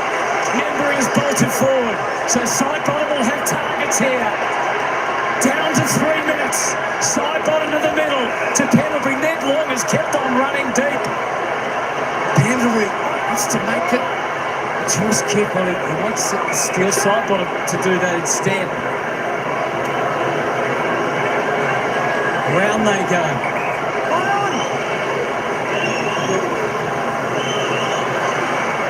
Away from Membry. Pendlebury to Dacos. Witts. Sneaky good handball. Jeffrey can go. Buys time at the very least. King. Maynard. Did enough to defy and then win it. Craner. Crowded fever pitch. Jamie Elliott. No. McAndrew. Good enough. In a crisis. Difference in demeanour between the two coaches. Very calm. Just how he got the injury seat. Keeps bouncing back. They're just struggling to make the right decision coming out of their back half, the Suns. So the ball keeps bouncing back. 2 Dacos's wait at the front. Lockie Sullivan trying to create his own path. Hold it. The umpire says that is another holding the ball. Taken out by Rioli or Powell, was it? They both were there. Yeah. Rioli first and then Powell finished it. He's played the free to Rioli. Oh, I see wing out the left-hand side. The outer side now, Rioli's going to go. A minute 48. Gripping stuff on the coast. Massive leap from Walter. Huge fly. Can't bring it down. This is what they need. They need stoppages just to get their structure on the Gold Coast Suns. The problem is, Collingwood love this situation. They set up correctly. Obviously got a lot of veterans around here. Pendlebury's been outstanding, as is Josh Dacos. Throwing on the wing again. Rao, where he's been all night. Everyone waits when you're going to give up by it. Yeah. It's pinged him. Waste no time. High ball. Membry. Oh, he's got it. Somehow he's got it. Elliott in the square. He's the guy. No, he goes for side bottom. Full stretch. No matter. Still alive. Elliott. Electric. A minute 15. High tackle. Too high. Ewan. Hands out, hands up in the coach's box. It was long.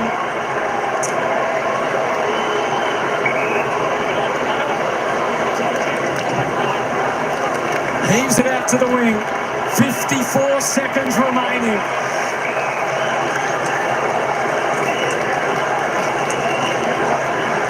This is where they've got to be careful. It's not a quick kick forward. Now you are into match-saving mode with 49 seconds to go. They know it's probably under a minute. Be careful about just a quick kick out. Lock it in as much as you can. Noah Anderson stayed behind the ball as a loose man. Yeah. It's an interesting choice. Can Collingwood do their thing? Pendlebury. Rioli. Back to the line. Even knowing that he might give up possession. And he does. 36 seconds. Maynard not waiting. Goes to long. Rioli again. Spoils are just as important as possessions at times like this.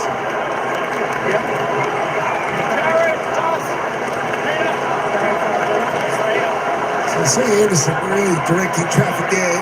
Number 15 in the middle of it all. So he's trying to play that director. Get everyone in the right spot. Cameron got it out. Pendlebury left in the dust. Rao gets it forward. 20 seconds. Still time. But they are so far from goal. Crainer plays it back.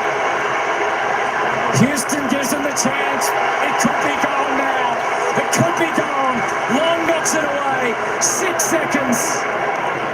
Surely not. Not this time.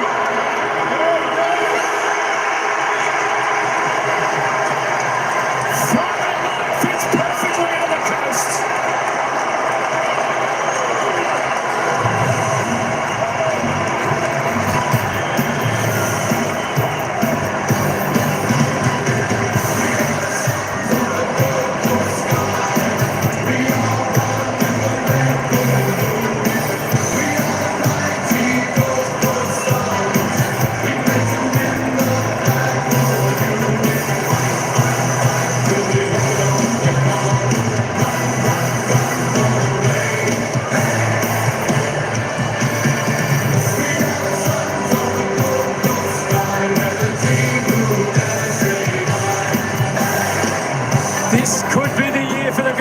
Suns. It's a huge win. It sets them up for a run to play in September. 40 points in front, as they were last year. They were headed by the Magpies, who never gave up. But the Suns have found a way, and on their biggest night at home in footy history, the smiles couldn't be wider. Absolutely. Huge night for the Gold Coast Suns. They're going to go into Liv and say they'll play finals now. I would have thought that was a huge win. Big 2 or 3 weeks ahead with Adelaide and then Brisbane after that. But tonight it's all about beating the Pies, which they did last year, but you felt there was more significance around the contest and their ability to fight back. Noah Anderson's leadership late in that last quarter lead to get those 2 centre bounces, set up those 2 goals, to get them back in front of the scoreboard. Showed immense leadership, great maturity from him, and his teammates went along with it. Great. And we know that Collingwood got hold of it the first 15 minutes, but it's always the ability to turn it around. They got behind and then bang, bang, they got back 9 points in front and then really pretty much held the line in that last 5 minutes. So a great step forward, I think, in the build of this Suns team. was just unbelievable. The game, when you go back and review the game, the think Collingwood didn't score a goal at half-time. It didn't look like it in the third quarter until finally they break through, and then all of a sudden it looked like they weren't going to lose the game of football. Josh Dacos had one of the best 40 minutes of football I've ever seen. He was dynamic, and Gold Coast just couldn't do anything about it. He went into the centre square, which was a really good move. Obviously, Penalty come off the bench as the sub was really important to get them going, their energy, and the crowd got into the game. So they were great, but I suppose for the Gold Coast Suns, their midfielders, the young leaders are starting to show that maturity. Noah Anderson was outstanding, and Matt Rao was great again. He's continued on with a fantastic form. He's down there with Alistair Lynch. Thanks, Brownie. Yeah, here with Matty Rao, mate. That's probably the Suns' best win. Yeah, no, really proud of the boys. Collingwood are a great side. We knew they were going to come, but I think the boys really dug deep in that, especially that last 5 minutes. Yeah, couldn't be prouder of the boys. It looked like a reset because, you know, Collingwood, you knew they were going to come at half-time, I'm sure, but that adjustment just in the last 10 minutes, you must be proud of that. Yeah, really proud of that. You know, it's always hard when a team is coming with a lot of momentum, and we've worked really hard on trying to manage that at times. We've had a few that have gone against us, so the boys really dug deep today, really proud. Tell us about what was the mindset going into the game, because you look like probably after the first 5 minutes you were absolutely switched on. You transitioned the ball, but importantly, defensively you sat up well behind the ball. Yeah, we talked a lot about context and defence before the game, and I think that's what we brought at the start of the game, and it was crucial. What about when you got Josh Dacos? I think he had 16 or 17 in that last quarter. Must have been a big moment. You think, oh, here we go again. Yeah, no, he's a very good player. They've got very good players, very dangerous. But yeah, it was just great to come out with the win. So what's next? What's next for this team? This is a huge scalp, and you've got some big ones, big challenges coming up. Do you feel that something has really evolved over the last 12 months? Yeah, I think so, the last 12 months, but we don't look further than next week. We're playing Adelaide, I think so. Another great contest. We'll just really focus on that and not look any further forward. And the Friday night on the Gold Coast in front of a packed house, you must be proud of where the club's come from. Yeah, great atmosphere tonight. We love the support here. We love playing here. It was really special. Well done. Great performance yourself. Congratulations. Thanks, Richie. Cheers. Well, he was massive, wasn't he, in all aspects of the game. And good to see the first answer was a good old-fashioned yeah, nah as well. I had a few of those in the first few years. I'm still doing another. He was great. He's really developed into an all-round midfielder, hasn't he? He's worked great. He's tremendous. That man Noah Anderson was great as well. Back down to Alistair Lynch. You just did enough at the end to get it done. Exactly. A little bit closer than we wanted it to be in the end, but a good test for us. Obviously a really quality opposition, so it was never going to be easy, but yeah, super proud of the group tonight. What was talked about at three-quarter time, because I think we all knew at half-time they were going to come. They started to show some signs. What were the adjustments needed to be made? We just had to keep playing our way a little bit. You know, when a team comes, it's hard to keep backing yourself in. You kind of feel on the back foot, so we were probably on the back foot a little bit too long. It takes a bit of guts, I reckon, to keep backing in your strength. So their contact stuff's good. They were always going to take risks with the ball when they were down. So a couple of adjustments we'll definitely look at, but yeah, overall a good result. And what about you? You put on a bit of a clinic in the second half. Tell us about the goal. The centre bounce, it's always nice, especially as the skipper, to break out into space and just launch one. Yeah, it was a good one. First time I think I've ever celebrated with the crowd as well. So, no, it was great. You know, the midfielders in there and Tuku went down early. You know, we all are building some really good synergy, so we know how we want to play and what movements need to be made. So, yeah, it was a good goal. And it looks like there was some great celebrations. You've had some good goals from this spot here, actually, over the years. But the celebrations, because you needed to kick the goal, you needed to respond, but the boys got around you, and it looked like it was a special moment for everyone. Yeah, well, 100%. You know, this means everything to us. It means everything to our community. So it was a really big night for us here on the Gold Coast. You know, we've been waiting a long time for a game on Friday night, and to play footy like this. So to get the win and hold on is pretty special. And what is it like? Match of the round, Friday night footy, packed house against the best club the number one team in the competition. Yeah, pretty good. More of it, I think, for us. So yeah, looking forward to more. I think we'll see a bit of it in the future. Well done tonight. Great game. Thanks, Richie. Thanks, mate. Vying for All-Australian captaincy. Even though his first year of captain, you actually look around the competition in terms of the club captains.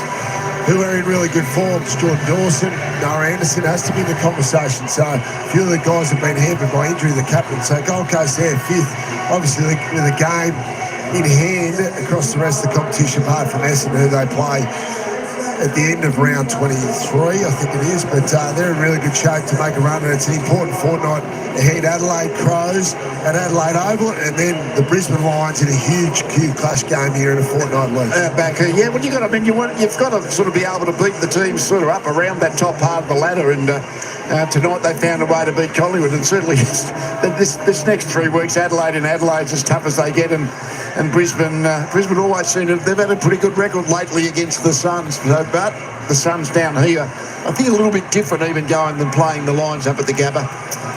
Yeah, I think so. And tonight, their contest work, Lee, which you spoke about leading into the game, they struggled against the very best. Yeah. The very best teams. But tonight, their contest work was outstanding. Now, they did lower their colours in that last half an hour of football. But for the main, Anderson, Rowell, Tuke Miller early in the game, Flanders when he came up the contest, Humphreys, they were on top of the Collingwood midfield, weren't they? So they were good signs against the experienced team. Well, the game went with that, which not so much it does. You've got to get first hands on the ball. I mean, Collingwood, when they got first hands on the ball, then Josh Dacos and Scott Pendlebury in particular just started to really cut the Suns up with ball in hand. Supporter base was loud tonight. I know there's a lot of Collingwood supporters, but when the Suns kicked those last couple of goals to get them back in front, the crowd lifted, the crowd was roaring, so certainly a lot of support for the Suns. This will do huge things, won't it, for the footy club, and for the demand for tickets to be part of it, to watch it, to be here. Good night for Damien Hardwick as he seeks more silverware. That tells the story how important this win was.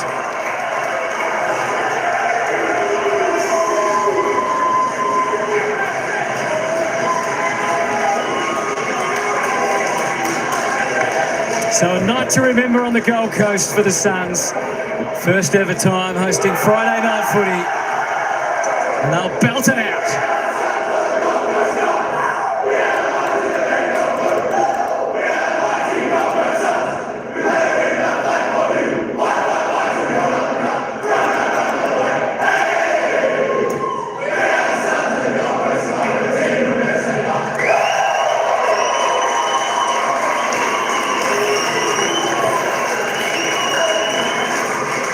Welcome to Friday Night Footy on Fox. It's brought to you by the new Ford Ranger Hybrid Electric for the real world. I tell you what, this was a game, gentlemen, and these Gold Coast Suns, and they arrived as a football club tonight, finally.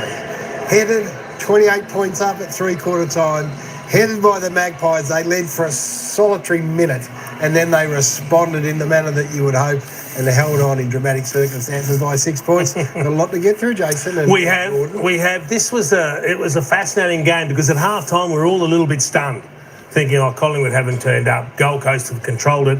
But the way it's panned out, for me, makes it a much better win for Gold Coast than had they controlled it for 4 quarters. To be challenged, to then have Collingwood having the game on their terms, to then have to play the best at winning close games in their own sort of little tight space and to come out on top, that's a supreme win that will give them enormous confidence. You can see the relief. I mean, and that's what it is after games like that, when you set the game up the way that you want to set it up. You come into half-time with a really handy lead against the league leaders in the competition, and to hang on in the end. I mean, some really bad misses for Collingwood, so they will go back and rue that. But you can just see the belief that this football club will get from this game, and the ability to hang on in a tight contest. Who knows how far that can take them this season. Jeez, we don't see that too often, guys, do we? It's great up on the coast. Oh, how good. Kick to kick on the ground after the game. Without having a kick. We'll unpack this. We'll go through this methodically, but there's reasons why you get made captains of football clubs, and they've had a really good captain. Tuke Miller is the only bad news story for today in terms of injury. So he was the former captain, hurt his hamstring. They handed it to Noah Anderson. and he's had a stunning year. He's not the Brownlow medal favourite. He's very close. This is what happened. They got headed for the first time, having led by up to 40 points. Noah Anderson gets the first touch there. He was the one that got the clearance, got the ball moving. They were in all sorts of trouble at this stage, the Gold Coast Suns, and you can be forgiven for thinking, oh, what are they going to say about us now? Ben Long gets a free kick for front-on contact. Ball goes back into the middle. They've got the ascendancy again by 3 points, and the captain says, right, let's put this out of reach. And Noah Anderson does this again. These moments make you as a footballer, and that his legacy then, when we go back and look at this Gold Coast Suns team, they kicked 2 goals for the quarter. Yeah. Only 2 goals. That's it. Nothing else. And they all came on the back of Noah Anderson's work in the middle of the ground. Enhanced his reputation, didn't he? Oh, and you can see the emotion that he plays with and the impact it has on his teammates. We know the grit and inside work that Rail does, but this guy has that touch of class on the outside as well that can do special things. That was a Jim Beam teammate moment. There's no question. The rest of them look at him and go, thank God you're our skipper. Yeah, and it's probably the work that's done before you get to that centre bounce. So when Long kicks the goal, the conversations that happen between Wits and the midfielders set up that. So I know you're talking about Anderson, and absolutely you've got to finish the play in the manner that he did. But the way they set up that last play to give them a chance to win, have no doubt that Anderson has his fingerprints over that and the roles that were played. Even his game last week, he just seems like he's one of those players that loves the responsibility. He's not overawed by the responsibility. He loves it, and certainly in moments like that, there's no question this team is right behind him. So let's just recap there. They're 28 points up at three-quarter time. They've kicked 5 in a row. They're the best come-from-behind team in the competition, the best team at winning close, and Noah Anderson gets 2 clearances and kicks 1 himself and just ensures... And that results in 2 goals. Yeah, it results in the only 2 scores for the quarter, and Gold Coast Suns win. That's the heroics. Let's have a look at the last quarter moments, because there were heroics from a Collingwood point of view. Josh Akos, we'll talk about him in a moment, almost single-handedly. He and Nick and Scott Pendlebury in the middle of the ground, they were relentless going forward. And so this is the vision of a genius. Everyone's going left, and he comes back inside and hits up the man the moment, Josh Akos. I think that was the pattern of the second half, and Josh Akos has, I think, his highest rated game of his career, which is surprising, thinking of the quality that he's had across his career. But the pattern of the second half was, let's take the corridor on. At no cost, let's take the risk. Let's take the ball back through the corridor. And there's some bad misses that'll come up. And I know Horny was speaking about expected score, which would frighten the Collingwood side. But they gave themselves a chance. 35-17 inside 50s in this second term. They had 11 marks inside 50 to 3. So they gave themselves a chance off a magnet being moved into the middle of the ground, which was Josh Akos. And the class that he offered, the vision that he offered through the middle of the ground. Look at this. And this is the Anderson goal, which was a highlight for Anderson. But the way they just slowly brought themselves back into the game from the Collingwood point of view would give them confidence. I mean, you've got to be a side that puts on a score in quick succession. Collingwood can do it, Geelong can do it, Brisbane can do it, so you're never out of the game. Great sense. We're going to talk about that man too. When you're building a football club and you're striving to become relevant. They've been a problem child for a long time for the AFL. I don't think they will be for too much longer. And a man that's been there through a lot of this, we get our choice to who we would like to talk to. And JC said, let's get Jared Witts on and have a chat with him. He's seen the good and the bad, and we wonder what he thinks is unfolding now in front of him. Witsy, well done, mate. Pretty exciting times. Yeah, thanks, mate. Bit too close for comfort at the end there, but we'll take it. It was. I can imagine all sorts of things are going through your mind. But in terms of how significant this is for this football club, the build-up's been enormous. That team who have been, superb throughout the year. Just how important was it you did hang on? Yeah, it was. It was really important. We've got a really important block coming up over the next couple of weeks. So to get a win against a quality team that's been absolutely rolling for the last couple of months, it's going to be huge for our group. And yeah, it was a really big occasion for our footy club. That's our first Friday night game in a long time, if not the first one. So, it was important for us to put on a show and play our brand of footy. Jared, we were just talking about Noah Anderson and how pivotal he was in sparking that resurgence once you got challenged. So the moment Collingwood hit the front, it's the next centre clearance and the next two centre clearances that Noah Anderson imposed himself. One of them a great little tap from you over the back. What are the conversations that you have when you're going back to the centre square and you go, we have to get this centre clearance? Yeah, I think in that instant we had to change it up. They'd obviously won the first few of that quarter and we had to throw something different at them. And essentially we just had to keep playing the game. Couldn't go into our shell. So Noz is really impressive with the way he understands space and he can adjust on the fly. And he thought he said, if you can get it there, I'll be open. So, yeah, we obviously had to keep playing the game and we went for it and it come off. So, yeah. Just talk us through half-time. I mean, you keep the Collingwood Football Club to 0 goals at half-time, the conversations that happened then, and then also the way the game changed in the second half. Who were the players that were out there and recognised? I mean, it seemed quite obvious that Collingwood were trying to bring the ball back into the corridor. What are those conversations like? Yeah, I think we understood that they obviously were chasing a score, so they're going to take the game on, and when they get up and rolling, that's really hard. But obviously we need to protect the corridor, and I think at times we collapsed in a bit and gave them that too easily. And yeah, we'll look at that. In a way, it was a game of two halves in that sense, but yeah, we knew they were going to take risk, and they're a really hard team to stop when they've got momentum. So for us to hold steady there in the last quarter and get the lead back was really, like I said, really important for our footy club and our group. Jared, let's not downplay the role that you played either. So you're coming up against Darcy Cameron, one of the four ruckmen in the competition. You've kept him to his second lowest ranked game of the season. What was your focus in terms of tackling him head to head? Yeah, I think obviously nothing changes too much for me. There's some good quality rucks around the competition. He's having a really good year, but just trying to get my guys first use, get them into the game and try and get some momentum in some forward half.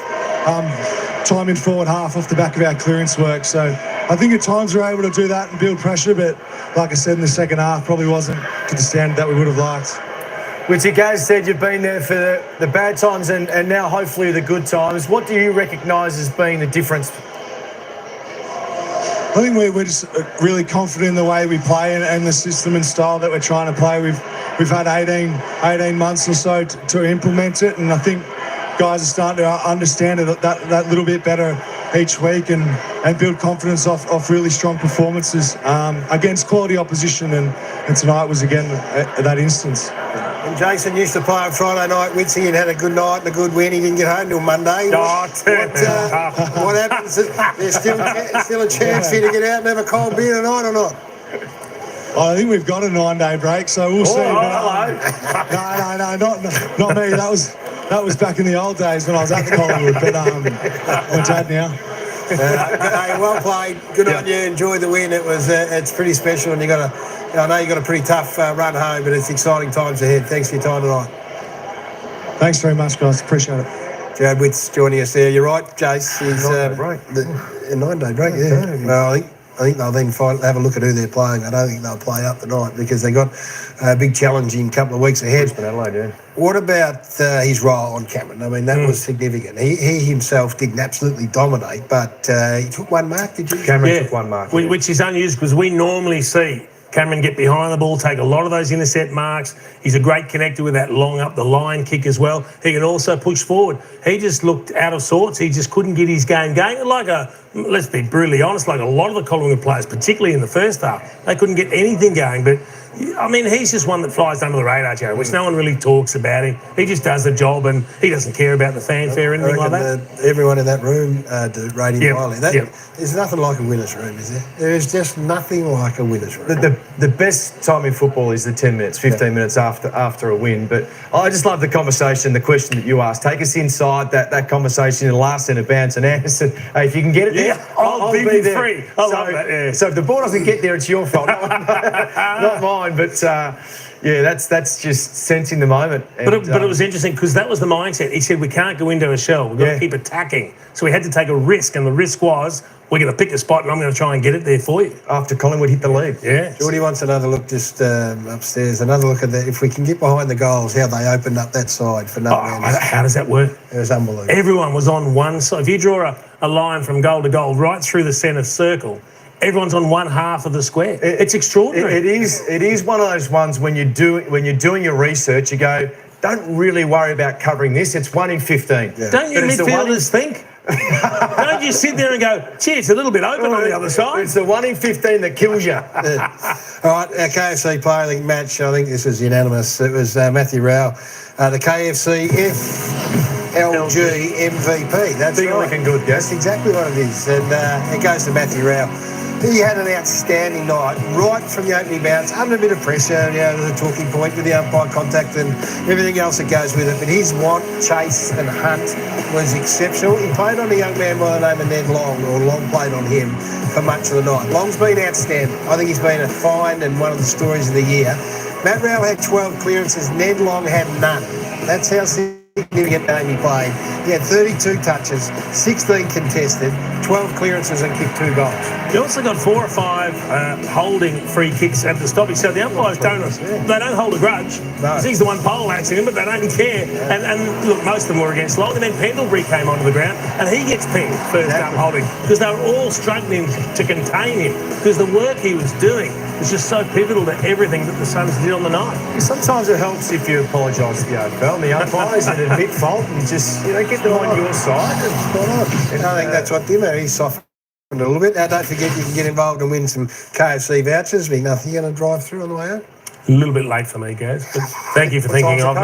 I'll keep a couple of vouchers. Yeah. Just head to the website each and every Friday night. This is what you can do. You can vote and you might get yourself a couple of vouchers. 100 wins. That's the other big milestone for the Gold Coast Suns. I don't think that'll matter too much in the overall scheme of things, but it's nice to acknowledge that this fledgling club's racked up 100 victories. There'll be many more to come. They're hoping many more to come this season. I think it's a game like that that tells you they're ready to play finals. You reckon? Absolutely. Yeah.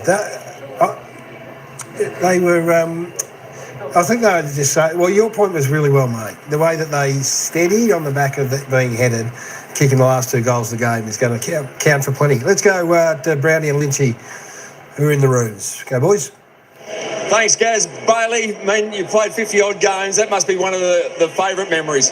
Yeah, 100%. That'd have to go down as the best win in my career so far. But, Friday night on the Goldie, you wouldn't want it any better, eh? You come in, I think we walked in at the same time as you, saw Dimmer up the back, and he's been around a long time. Never seen him smile like that at the end. Yeah, he doesn't smile much, does he? But, no, it's good. It's always good to have him smile. It means he's happy. And could you feel the crowd there? There was plenty of energy in the crowd. I know the Collingwood Army travelled, but there was plenty of Sun support.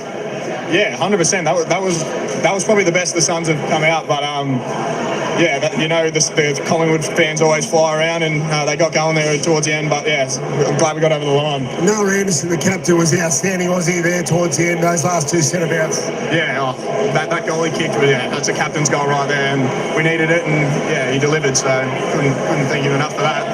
Tell us about the build-up and your play against this team that's a couple of games on top of the ladder. How intense, or what was the strategy during the week? We played some pretty good footy the last 4 weeks, so just to keep doing our thing. We know what they're doing, and we got obviously strategic around that, but we just play our brand and things happen. So like the first 3 quarters there, we played our brand and good things happen.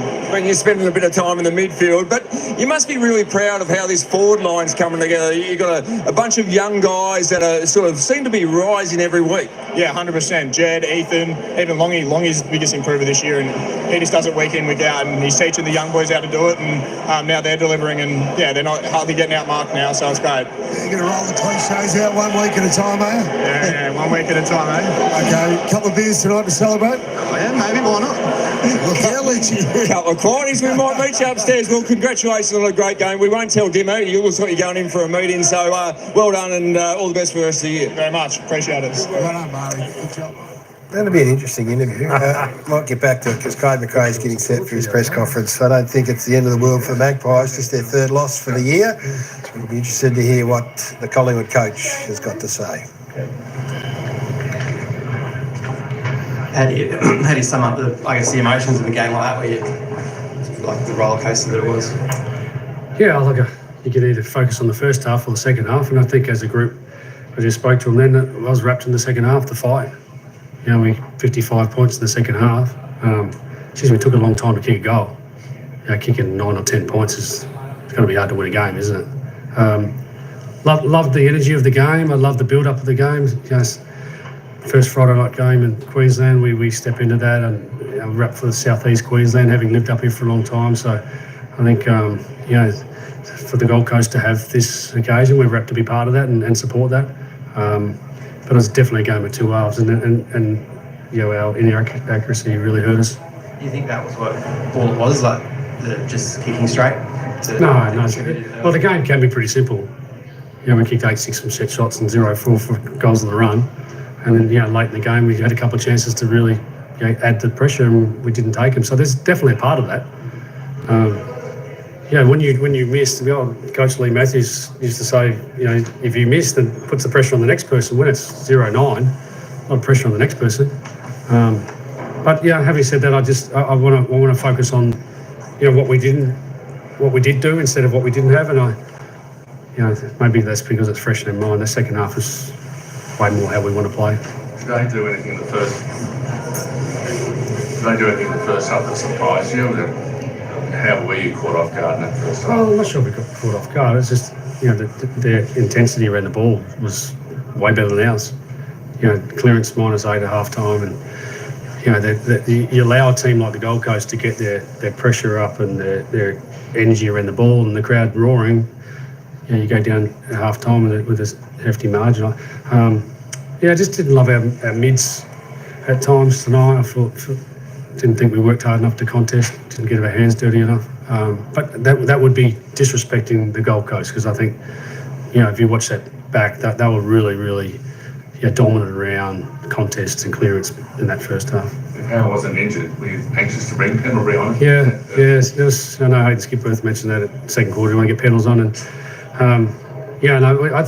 don't think we need to be a team where we rely so heavily on one person. I think we want to be better than that. But it's a shame that how we went down. It seems pretty minor at this stage, but we'll wait and see. So what changed after half time? What did you say to them? I'm not the sort of coach who wants to concentrate on what we don't have. That's gone. It's done. So what can we do about it? And I said, come on, get our mids getting busy. And then I just wanted us to play with better intensity and then play more our style. We trusted them. We could have thrown everyone around. Funnily enough, we did that with Josh in the last quarter, and he was brilliant. 16 possessions, 2 goals. We're finding out about ourselves, aren't we? This is a qualifying time, and we might need Josh in the midfield again at some stage, and he might challenge a few other teams. Would you like to have seen anything different in that?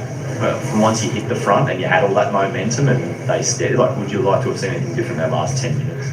Two goals from centre bounce that really hurt.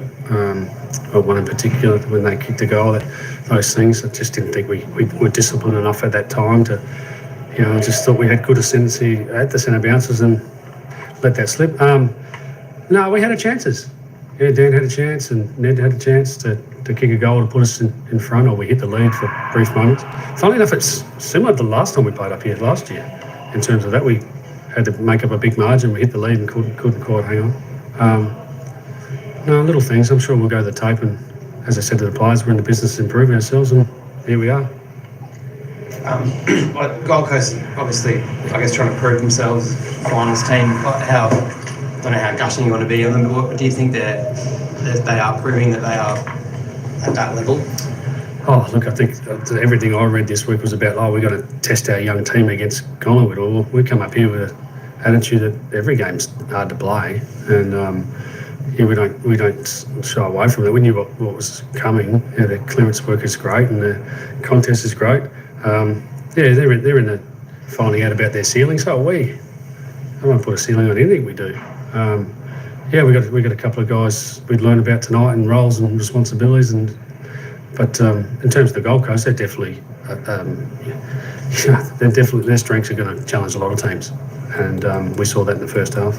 Is there any challenge when you're a few games clear of playing to that level, that high intensity level, for 120 minutes each week?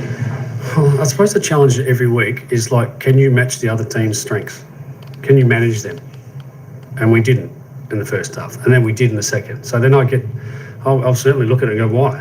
What's the difference? But again, that'd be disrespecting what they did. And then they'd probably be asking, we've got to manage Collingwood's strengths in the second half, because it's 55 points to 20 on. So again, this game's small margins, isn't it? You take your chances, and Our average points against is about 68, 69 points, so we kept them to that tonight. So then you'd argue then other parts of the game just didn't quite execute, including our set shot kicking and goals in the run. So, Did not having my check there upset the forward balance at all? I'd hope to think not. I thought actually really enjoyed Mason's game. That's the best game he's played for us this year. I thought he gave us a real presence. It was important that Mason did that. It hasn't played at that level this year, so I was really pleased with him coming in and doing a job for us. And hard to argue. We didn't connect inside 50, plus 10 inside 50s. Again, I don't want to come back to one person. It's not Pendlebury, it's not my check, it's system and it's method and it's intensity around what we do for longer. Cynthia, we gave ourselves enough chances to win this game tonight. Got ourselves in a bit of a hole because we allowed the opposition to play too much to their strengths and we didn't execute ours. Do you have a feeling on how bad Jeremy's groin is? I'm hearing minor from his mouth and from the doctor, but the scans will confirm that. Minor. Yeah. Nick Dacos got a couple of knocks. Yeah, it looks sore, didn't he? And that's sorry, how you played him. I'm watching him run, and then I'm watching on the tape, and I'm going, oh, Nick's not getting to the contest like we'd love him to. Let's put Josh in there, and that was a move that we potentially helped us move the needle on the scoreboard. But Nick was a bit sore at times tonight, and we're trying to move him around where he could get the best out of what he delivered tonight. But he'll be better for it. Yeah. Thanks, guys. Very measured. Craig McRae, as you'd expect, there wouldn't be a whole heap of panic. Goes and shakes hands with all the journalists. He speaks well all the time. You know what I like? I like how he's always positive. The only time he started to burr up a little bit was when people wanted to talk about what he didn't have. He said, we don't talk about that. It's what we do have and what we can do with what we have. Yeah. And they found a way to give themselves a chance to win that game. They did. Don't forget who wasn't there with the people that were there. And I think they take great confidence out of that. Again, that you're in a hopeless position and everyone's worried about, players that are missing and what's not going right. And you find a way to turn it around, hit the front and have a chance to win. So, Geordie, he's got an interesting conundrum with Josh Dacos, and we'll have a look at his package now. He was extraordinary when he went into the middle. So, as you heard with Craig, Nick was a bit off, so throw Josh in. He ends up having the highest rate of game in his career. When do you turn it? What stage? In the time of need, yeah. Because that half of footies is, that's as devastating a half from the midfield as you're probably going to see. At 9 score involvements, isn't it? Yeah. When you need him, but I think, and they would have always known this, that he's got the ability to play further up the ground. They've needed him at half back to try and generate some ball movement. But I think what I liked about him is when he went into that midfield, the other midfielders recognised why he was in there and the danger that he possesses, and quite often they would either block for him or create space for him to be able to be on the move. And some of those ball, the kicks with. Sort of out of half back where he looks to the open side. That's a risky kick, but he knows he's got the confidence to do that. This kick inside forward 50 was all about momentum, not getting sucked over to the contest. And this is what I'm talking about. Let's give Josh Dacos a lane towards goal and really make the defenders panic. And on the back of that, he was able to scrape one through. So I love his movement. I think McRae and the coaching staff know that this is a position where they can go to in time of need. The interesting part, though, is what do you lose when he leaves half back? Because he's been so good and so consistent for them at half back and the rebound. This is the second half. That's when he moved into the middle of the ground. But Dan Houston hasn't quite given them what they probably thought they were going to get at half back, which makes him even more important there. So my answer to that would be it's much harder doing that in the middle of the ground. Any plonker can do it off half back. And then my counter argument would be, but we've got more players capable of doing that in the middle than we have off half back. Yeah, you and I'd have to be your understudy because you're the main man. Oh, shut up. We're building a team. I can find you 40 half-back flankers that can get plenty of footy off the half-back line. I'm not finding too many that can do that. Well, they're in a good position. Hey, what happened to the sunblock, by the way? Because I think they put on just the factor 8 instead of the factor 50. It wore off very, very quickly because the Pies in the first half could not transition the ball. It was horrendous. Have a look at that. It went from 14% to 50. Yeah. Now that's beyond anyone's wildest dreams. 1 out of every 2 going all the way to the other end of the ground. It was extraordinary stuff. So first half to second half, and then territory as a result. You get to look at that and you go, well, that's been turned on its head as well. So the Gold Coast Suns plus 11 inside 50s in the first 45 minutes, and then for the last hour and a bit, it just lived in Collingwood's half of the ground because of the way they moved the footy. But we spoke about Collingwood, and we said they don't accept things when they start going credit. And most teams can often get themselves in trouble. You can't dig your way out of it, Lily. They just don't accept it. You said the bar's that high. You did say at half time that this senior group wouldn't just say, oh, well, it's one of those nights. And they had the excuse. They had the ready-made excuse for them, the flu and the virus and all that sort of stuff. And we would have walked away going, oh, well, no great panic. They might have been crooked than we thought. But they did. They dug in, and which again gives even more credit to the win for the Gold Coast Suns. Let's take a break. Got a bit to get through. We're going to hear from Damien Hardwick. Super Saturday is upon us. All right, folks, there we go. Game, set, match. Of course, the Gold Coast Suns hung on in an exciting final quarter. 10-9-69. The Maggies 8-15-63. Well, Pies, that's it. Doon, how you doing? Satiri, how you doing? Well done, Suns. Yeah, the Suns got there. Tell you what, Magpies come back from a big deficit, held the lead for 1 minute, but then got a couple of quick goals and put the margin beyond doubt. Of course, the Pies had some chances there, but missed. Of course, the kicking inaccuracy of the Magpies tonight certainly put them out of the game. If they had a kick more straight, look, it probably would have been a Magpies victory tonight. But the Gold Coast were really good, and you can't take that away from them.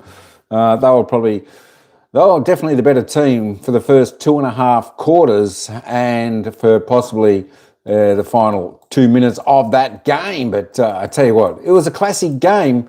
Both teams got some tough opposition next week. Let's just run through the stats. We didn't get around to that while we were listening to them there, and Craig McRae, the coach of Collingwood, press conference. Just to finish and wrap up the goal scorers for the evening. For Collingwood, Jamie Elliott topped the table with 3, Tim Membry with 2, Josh Dacos with 2, Lockie Schultz with 1. For the Gold Coast Suns, Matt Rowell, Ben King, both multiple with 2 goals. Rioli, Reid, Ben Long, Bailey Humphrey, Closey, Noah Anderson with a single goal scorers. Disposal magnets, Matt Rowell, Josh Dacos, both having fantastic games. Of course, I think Matt Rowell will probably get the 3 Brownlow votes. Josh Dacos, 2 in that game. Matt Rowell, 32 touches, 16 kicks, 6 handballs, 13 tackles, 12 clearances, 2 goals, 1. I think clearly best on ground. Of course, Josh Dacos the best for the Magpies. 32 touches, 16, 7 tackles, 5 clearances. Noah Anderson coming up with a late goal to seal the deal in the final quarter there for the Suns with 32 touches, 8 clearances and a goal. There we go. Nick Dacos, 26 touches. Didn't hit the main scoreboard, just with the one behind there. There we go. Jack Crisp on 19. Sam Flanders, 18 there for the Suns. Pendlebury did well when he come on at after half-time with 17 touches. So, well, I'll tell you what, the game did turn when Pendles came on the ground. It was a close one, that is for sure, in the finish. Jared Witts had a pretty good game there for the Gold Coast Suns. 14 touches, 43 hit-outs, 2 clearances. Well done to him. He was really good. Still side bottom a little quiet tonight with just the 13 touches. Ned Long just to 12. I think he got a complete spanking by, who was the player? Up the top. My gosh, Matt Rowell. Matt Rowell, I think Ned Long played on. Matt Rowell got a bit of a touch-up most of the game there. Jamie Elliott, not a bad game there for the Pies. 12 disposals, 7 kicks, 3 goals, 3. There we go, as we just roll down there. Ben King there for the Suns. These 5 kicks, 2 goals, 1 for him. Jeremy Howe went off with a little bit of a tight hammy. They're saying not too bad at the moment. Team stats, it was only plus 9 disposals to the Suns for this evening. Inside 50s, Collingwood ended up on top after only being inside 18 times in the opening half. 43 inside 50s for the Gold Coast Suns, 19 scoring shots, 53 inside 50s for the Magpies, 23 scoring shots. So the Magpies having 4 more scoring shots. But Doon, halfway through the third quarter, I thought it was over. Done. Want to get back into it. I tell you what, it did look like when the Pies finally hit the front, it was, it was whoever kicked that next goal was going to be tough on the opposition to get it back. And of course, the Gold Coast Suns unfortunately got that next goal. Free kicks, umpires had a field day there, 24-28 in the free kicks. The hit-outs are all tied up 43 apiece. The Suns winning the clearances, 46-33. 7-9, the Pies +2 in the centre clearances. But the Gold Coast Suns, of course, got the last 2 centre clearances, the vital ones, which resulted in goals to them. Stoppage clearances, Suns better around the ground, 39-24. Contested possessions, uncontested, all pretty tight there, just 2 the difference and 8 the difference in that aspect. So it was a pretty good contested game. Just 8 difference in the marks. And of course, the Pies, well, I tell you what, 15 inside 50 marks to the Gold Coast 10 was pretty good, but the Pies just missing their shots. And of course, we just jumped down to the tackle, 75-64. Pretty good for both sides, 9-12 inside 50 tackles +3. So the season ladder so far, let me reload it up because I want to get down to Damien Hardwick's press conference. The Gold Coast Suns jump up into 5th position now on 44 points. Still a game in hand, so they're doing really well. And of course, Collingwood still on top of the ladder, a game and a half clear. Just to let you know who these teams are playing next week. Of course, Collingwood back at home next week at the MCG. They're going to be playing Fremantle next Sunday week. And of course, the Gold Coast Suns travel over to Adelaide Oval and play the Adelaide Crows, which is going to be a tough game. That'll certainly test them out a little bit stronger than tonight, playing an away game against Adelaide Crows. All right, let's just head back. This game was on the line. The Pies would have beat them. Yeah, look, the kicking was... they kicked about 10 points, 10 straight points before they got a goal, I think, doing so. Yeah, and look, even in the last quarter, they had a couple of, McStay had a shot from about 20 in, straight out in front and missed, and yeah, that was definitely costly for the Pies. All right, let's just head down to Damien Hardwick, the Gold Coast Suns coach press conference. From our perspective, they sort of had some missable shots as well. So I thought we played a really good first half, outstanding first half. And as I said previously, then Collingwood flicked the switch and all of a sudden we looked like witches' hats and they started to get their game up and going. They're a really good side, got some important players. Pendlebury just oozes class, and if it wasn't Nick killing us, it was, Josh's last quarter was incredible. So I think we sent out the message for someone to get Dacos, and they naturally assumed, I think, we were going to Nick, but it was Josh that was sort of hurting us, but they were both pretty important. What does that tell us about your team, that you gave up the lead and then were able to...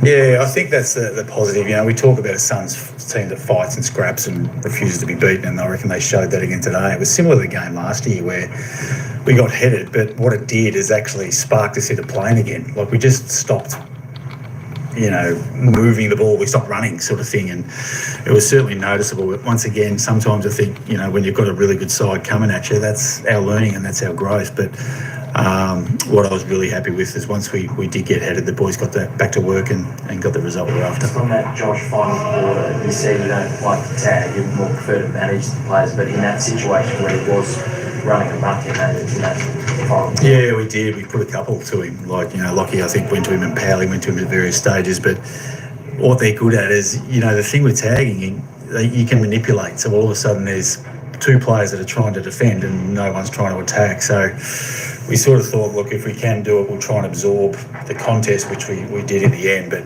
it's a really challenging space because the very, very good sides like Collingwood and what we're eventually going to become, I think, you can dictate that, where a situation, similar sort of thing with Melbourne trying to tag Noah Anderson 2 weeks ago. Same sort of thing, they had to drop it at quarter time because you can sit there and flick things around. So, the very best players can get away with it. A lot of sides have tried to tag Collingwood. There's a reason they're, 14 wins or something like that. They're a bloody good side.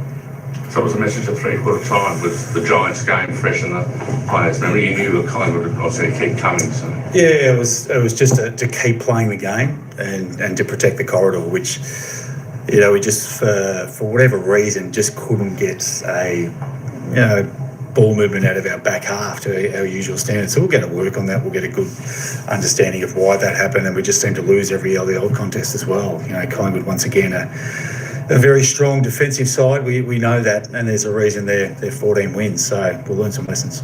You said you're going to turn Ben King into a big finals player. Friday night, big lights, Collingwood in town. Would you make his game? Oh, I thought it was pretty. I'm not sure of the scoreboard impact, but I was pumped with all three of our keys because they, you know, I think the first 7 or 8 minutes of the game they had like 5 MOPs, but then after that I thought our boys got it to ground really well. And, you know, we keep saying people sort of look at the keys of their output, but it's the collective output and the way the game interconnects. Like, we really like the look of it. You know, Ben's, I reckon, you know, really stepped up and starting to understand his role and not value.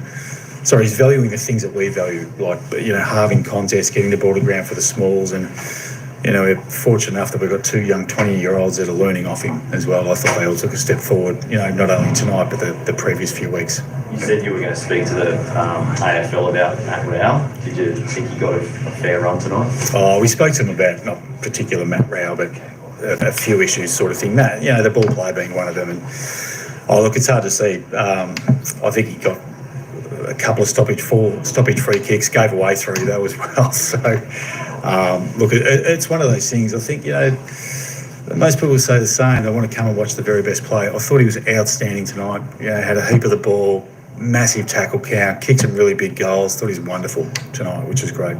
And without Took? To do without Took? Yeah, so Took was on fire too early, so that was a significant loss for us. We don't know how bad it is. Obviously, we'll have scans the next couple of days, but hamstring, what level, we're not too sure, but we'll certainly put that out once we get it. But he's had a wonderful year, so look, hopefully it's on the short term of the spectrum. But what we do know is we had some pretty good players at VFL level that'll be prepared to put their hand up and go.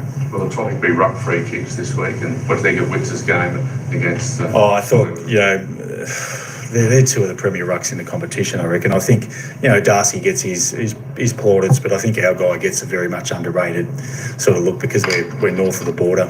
He's had a wonderful year. Like, I think personally being our top 3 best and fairest at the moment, he's had an outstanding year. And look, it's hard to not by going back to the tape, but they do bash in those big blokes, don't they? So yeah. All the talk now, Jim, will be finals. Is this the year they make the finals? You're 11-5. Do you set the sights higher? Or? Yeah, we've just finished a block, so we're into a next block of 4 sort of thing. We finished this block 3-1. It was a really challenging block, but we moved to the next block, which all of a sudden looks like Adelaide and Brisbane in the next 2 weeks. So, you know, we can go there, but at the end of the day, and we want our players to understand that's what we're aiming for, but we've got to just get our thoughts back on the next shift, and that next shift is Adelaide. So that's what the very best sides are doing. We're learning, we're growing like that, but you know, we've still got a little way to go. I shouldn't say a little way to go, we've still got a way to go, but we're excited about what we can be. Psychologically, though, not to walk away with winners tonight, like, how big is that just for the whole club? Yeah, it's big. Well, it's big because it's a big game. You know, Friday night footy, we don't often get it. I think it might be the first time we've had a Friday night game up here, and against, you know, one of the best sides in the competition, or if not the best side in the competition. And, you know, we played an outstanding brand of footy. So, you know, I'm sitting there hoping that the city of Gold Coast jump on and look at this side and think, Christ, I want to be a part of this. You know, we're starting to build something, I think, that is unique, but also can be quite special. You know, we're a young, I don't want to say a young side because you choose to be young, but we're a side that I think is emerging and developing. But I think it's capable of some pretty special things. So tonight was a big step for that. Thanks, guys. Very happy and satisfied Gold Coast Suns coach, as you'd expect, Damien Hardwick. A very nice victory over the top of the table Magpies by 6 points. If you want a little bit of cricket, Sunday, 4 a.m, ESPN. All right, folks, there we go. That is game, set, match. Yeah, Paul, certainly came back hard in that third, the third, but mainly the final quarter. Yeah, 5 goals. I tell you what, it was just a string of goals. The momentum was just, it was there. But yeah, we couldn't get the job done. Unfortunately, a couple of kicks. McStay kicked one, as I was saying, from about 20 metres straight in front, and went left of the post, and then another one. So yeah, that's how the cookie crumbles on this one. But there we go. Tell you what, even in our poll tonight, we were undecided who was going to win this game. 50% for the Pies, 50% for the Suns. I'll tell you what, the Suns have got, I think they've got Adelaide, Brisbane, Richmond and Carlton coming up in their next 4 matches. And then they must have to still play Essendon, I think, the Gold Coast Suns. So you would expect the Gold Coast Suns to at least win 2 of the next 4. So you would think the Gold Coast Suns should be set, ready for a finals campaign coming up in a few weeks' time. But all right, folks. Hey, that's all I got for this one. Thanks, everyone, for joining on in. Enjoy your evening over there, Paul, in the beautiful land of Thailand. Thanks, Doon. Satiri, Addy G, everyone else, M King, Game Board, Harvey, Albert, and everyone else who joined on in today. Don't forget, folks, we've got football coming up tomorrow. I tell you what, we've got some ring-a-ding-ding games coming up tomorrow. Of course, tomorrow, Paul, hey, tomorrow at about 1:20 p.m. Melbourne time, of course, we've got Western Bulldogs taking on Adelaide. That's going to be a cracking game. Following that one, the GWS Giants taking on Geelong. Another ring-a-ding-ding game up there in Engie Stadium.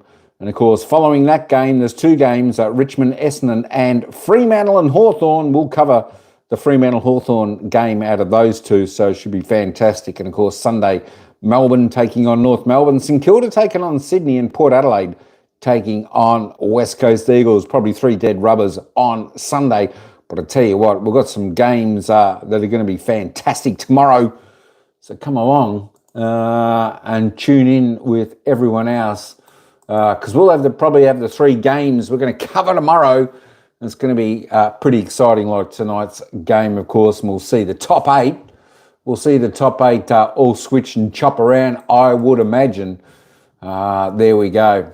There we go. I tell you what, I don't really know who to pick. Western Bulldogs, Adelaide. Look, I think I've got to pick the Western Bulldogs out of that game. GWS Giants, Geelong. That's going to be a tough game. Look, we think Geelong is going to be the team, but the Giants, when they play at their peak, they could just about get the job done. Richmond, Essendon, well, it doesn't really matter in that game. Probably Essendon wins that one. Freo and Hawthorn. This is a must-win game for Freo tomorrow because they've got to come up against Collingwood next week at the MCG. Maybe we want Freo to win that game. Yeah, we'll go for the underdogs. We'll go for Freo. There we go.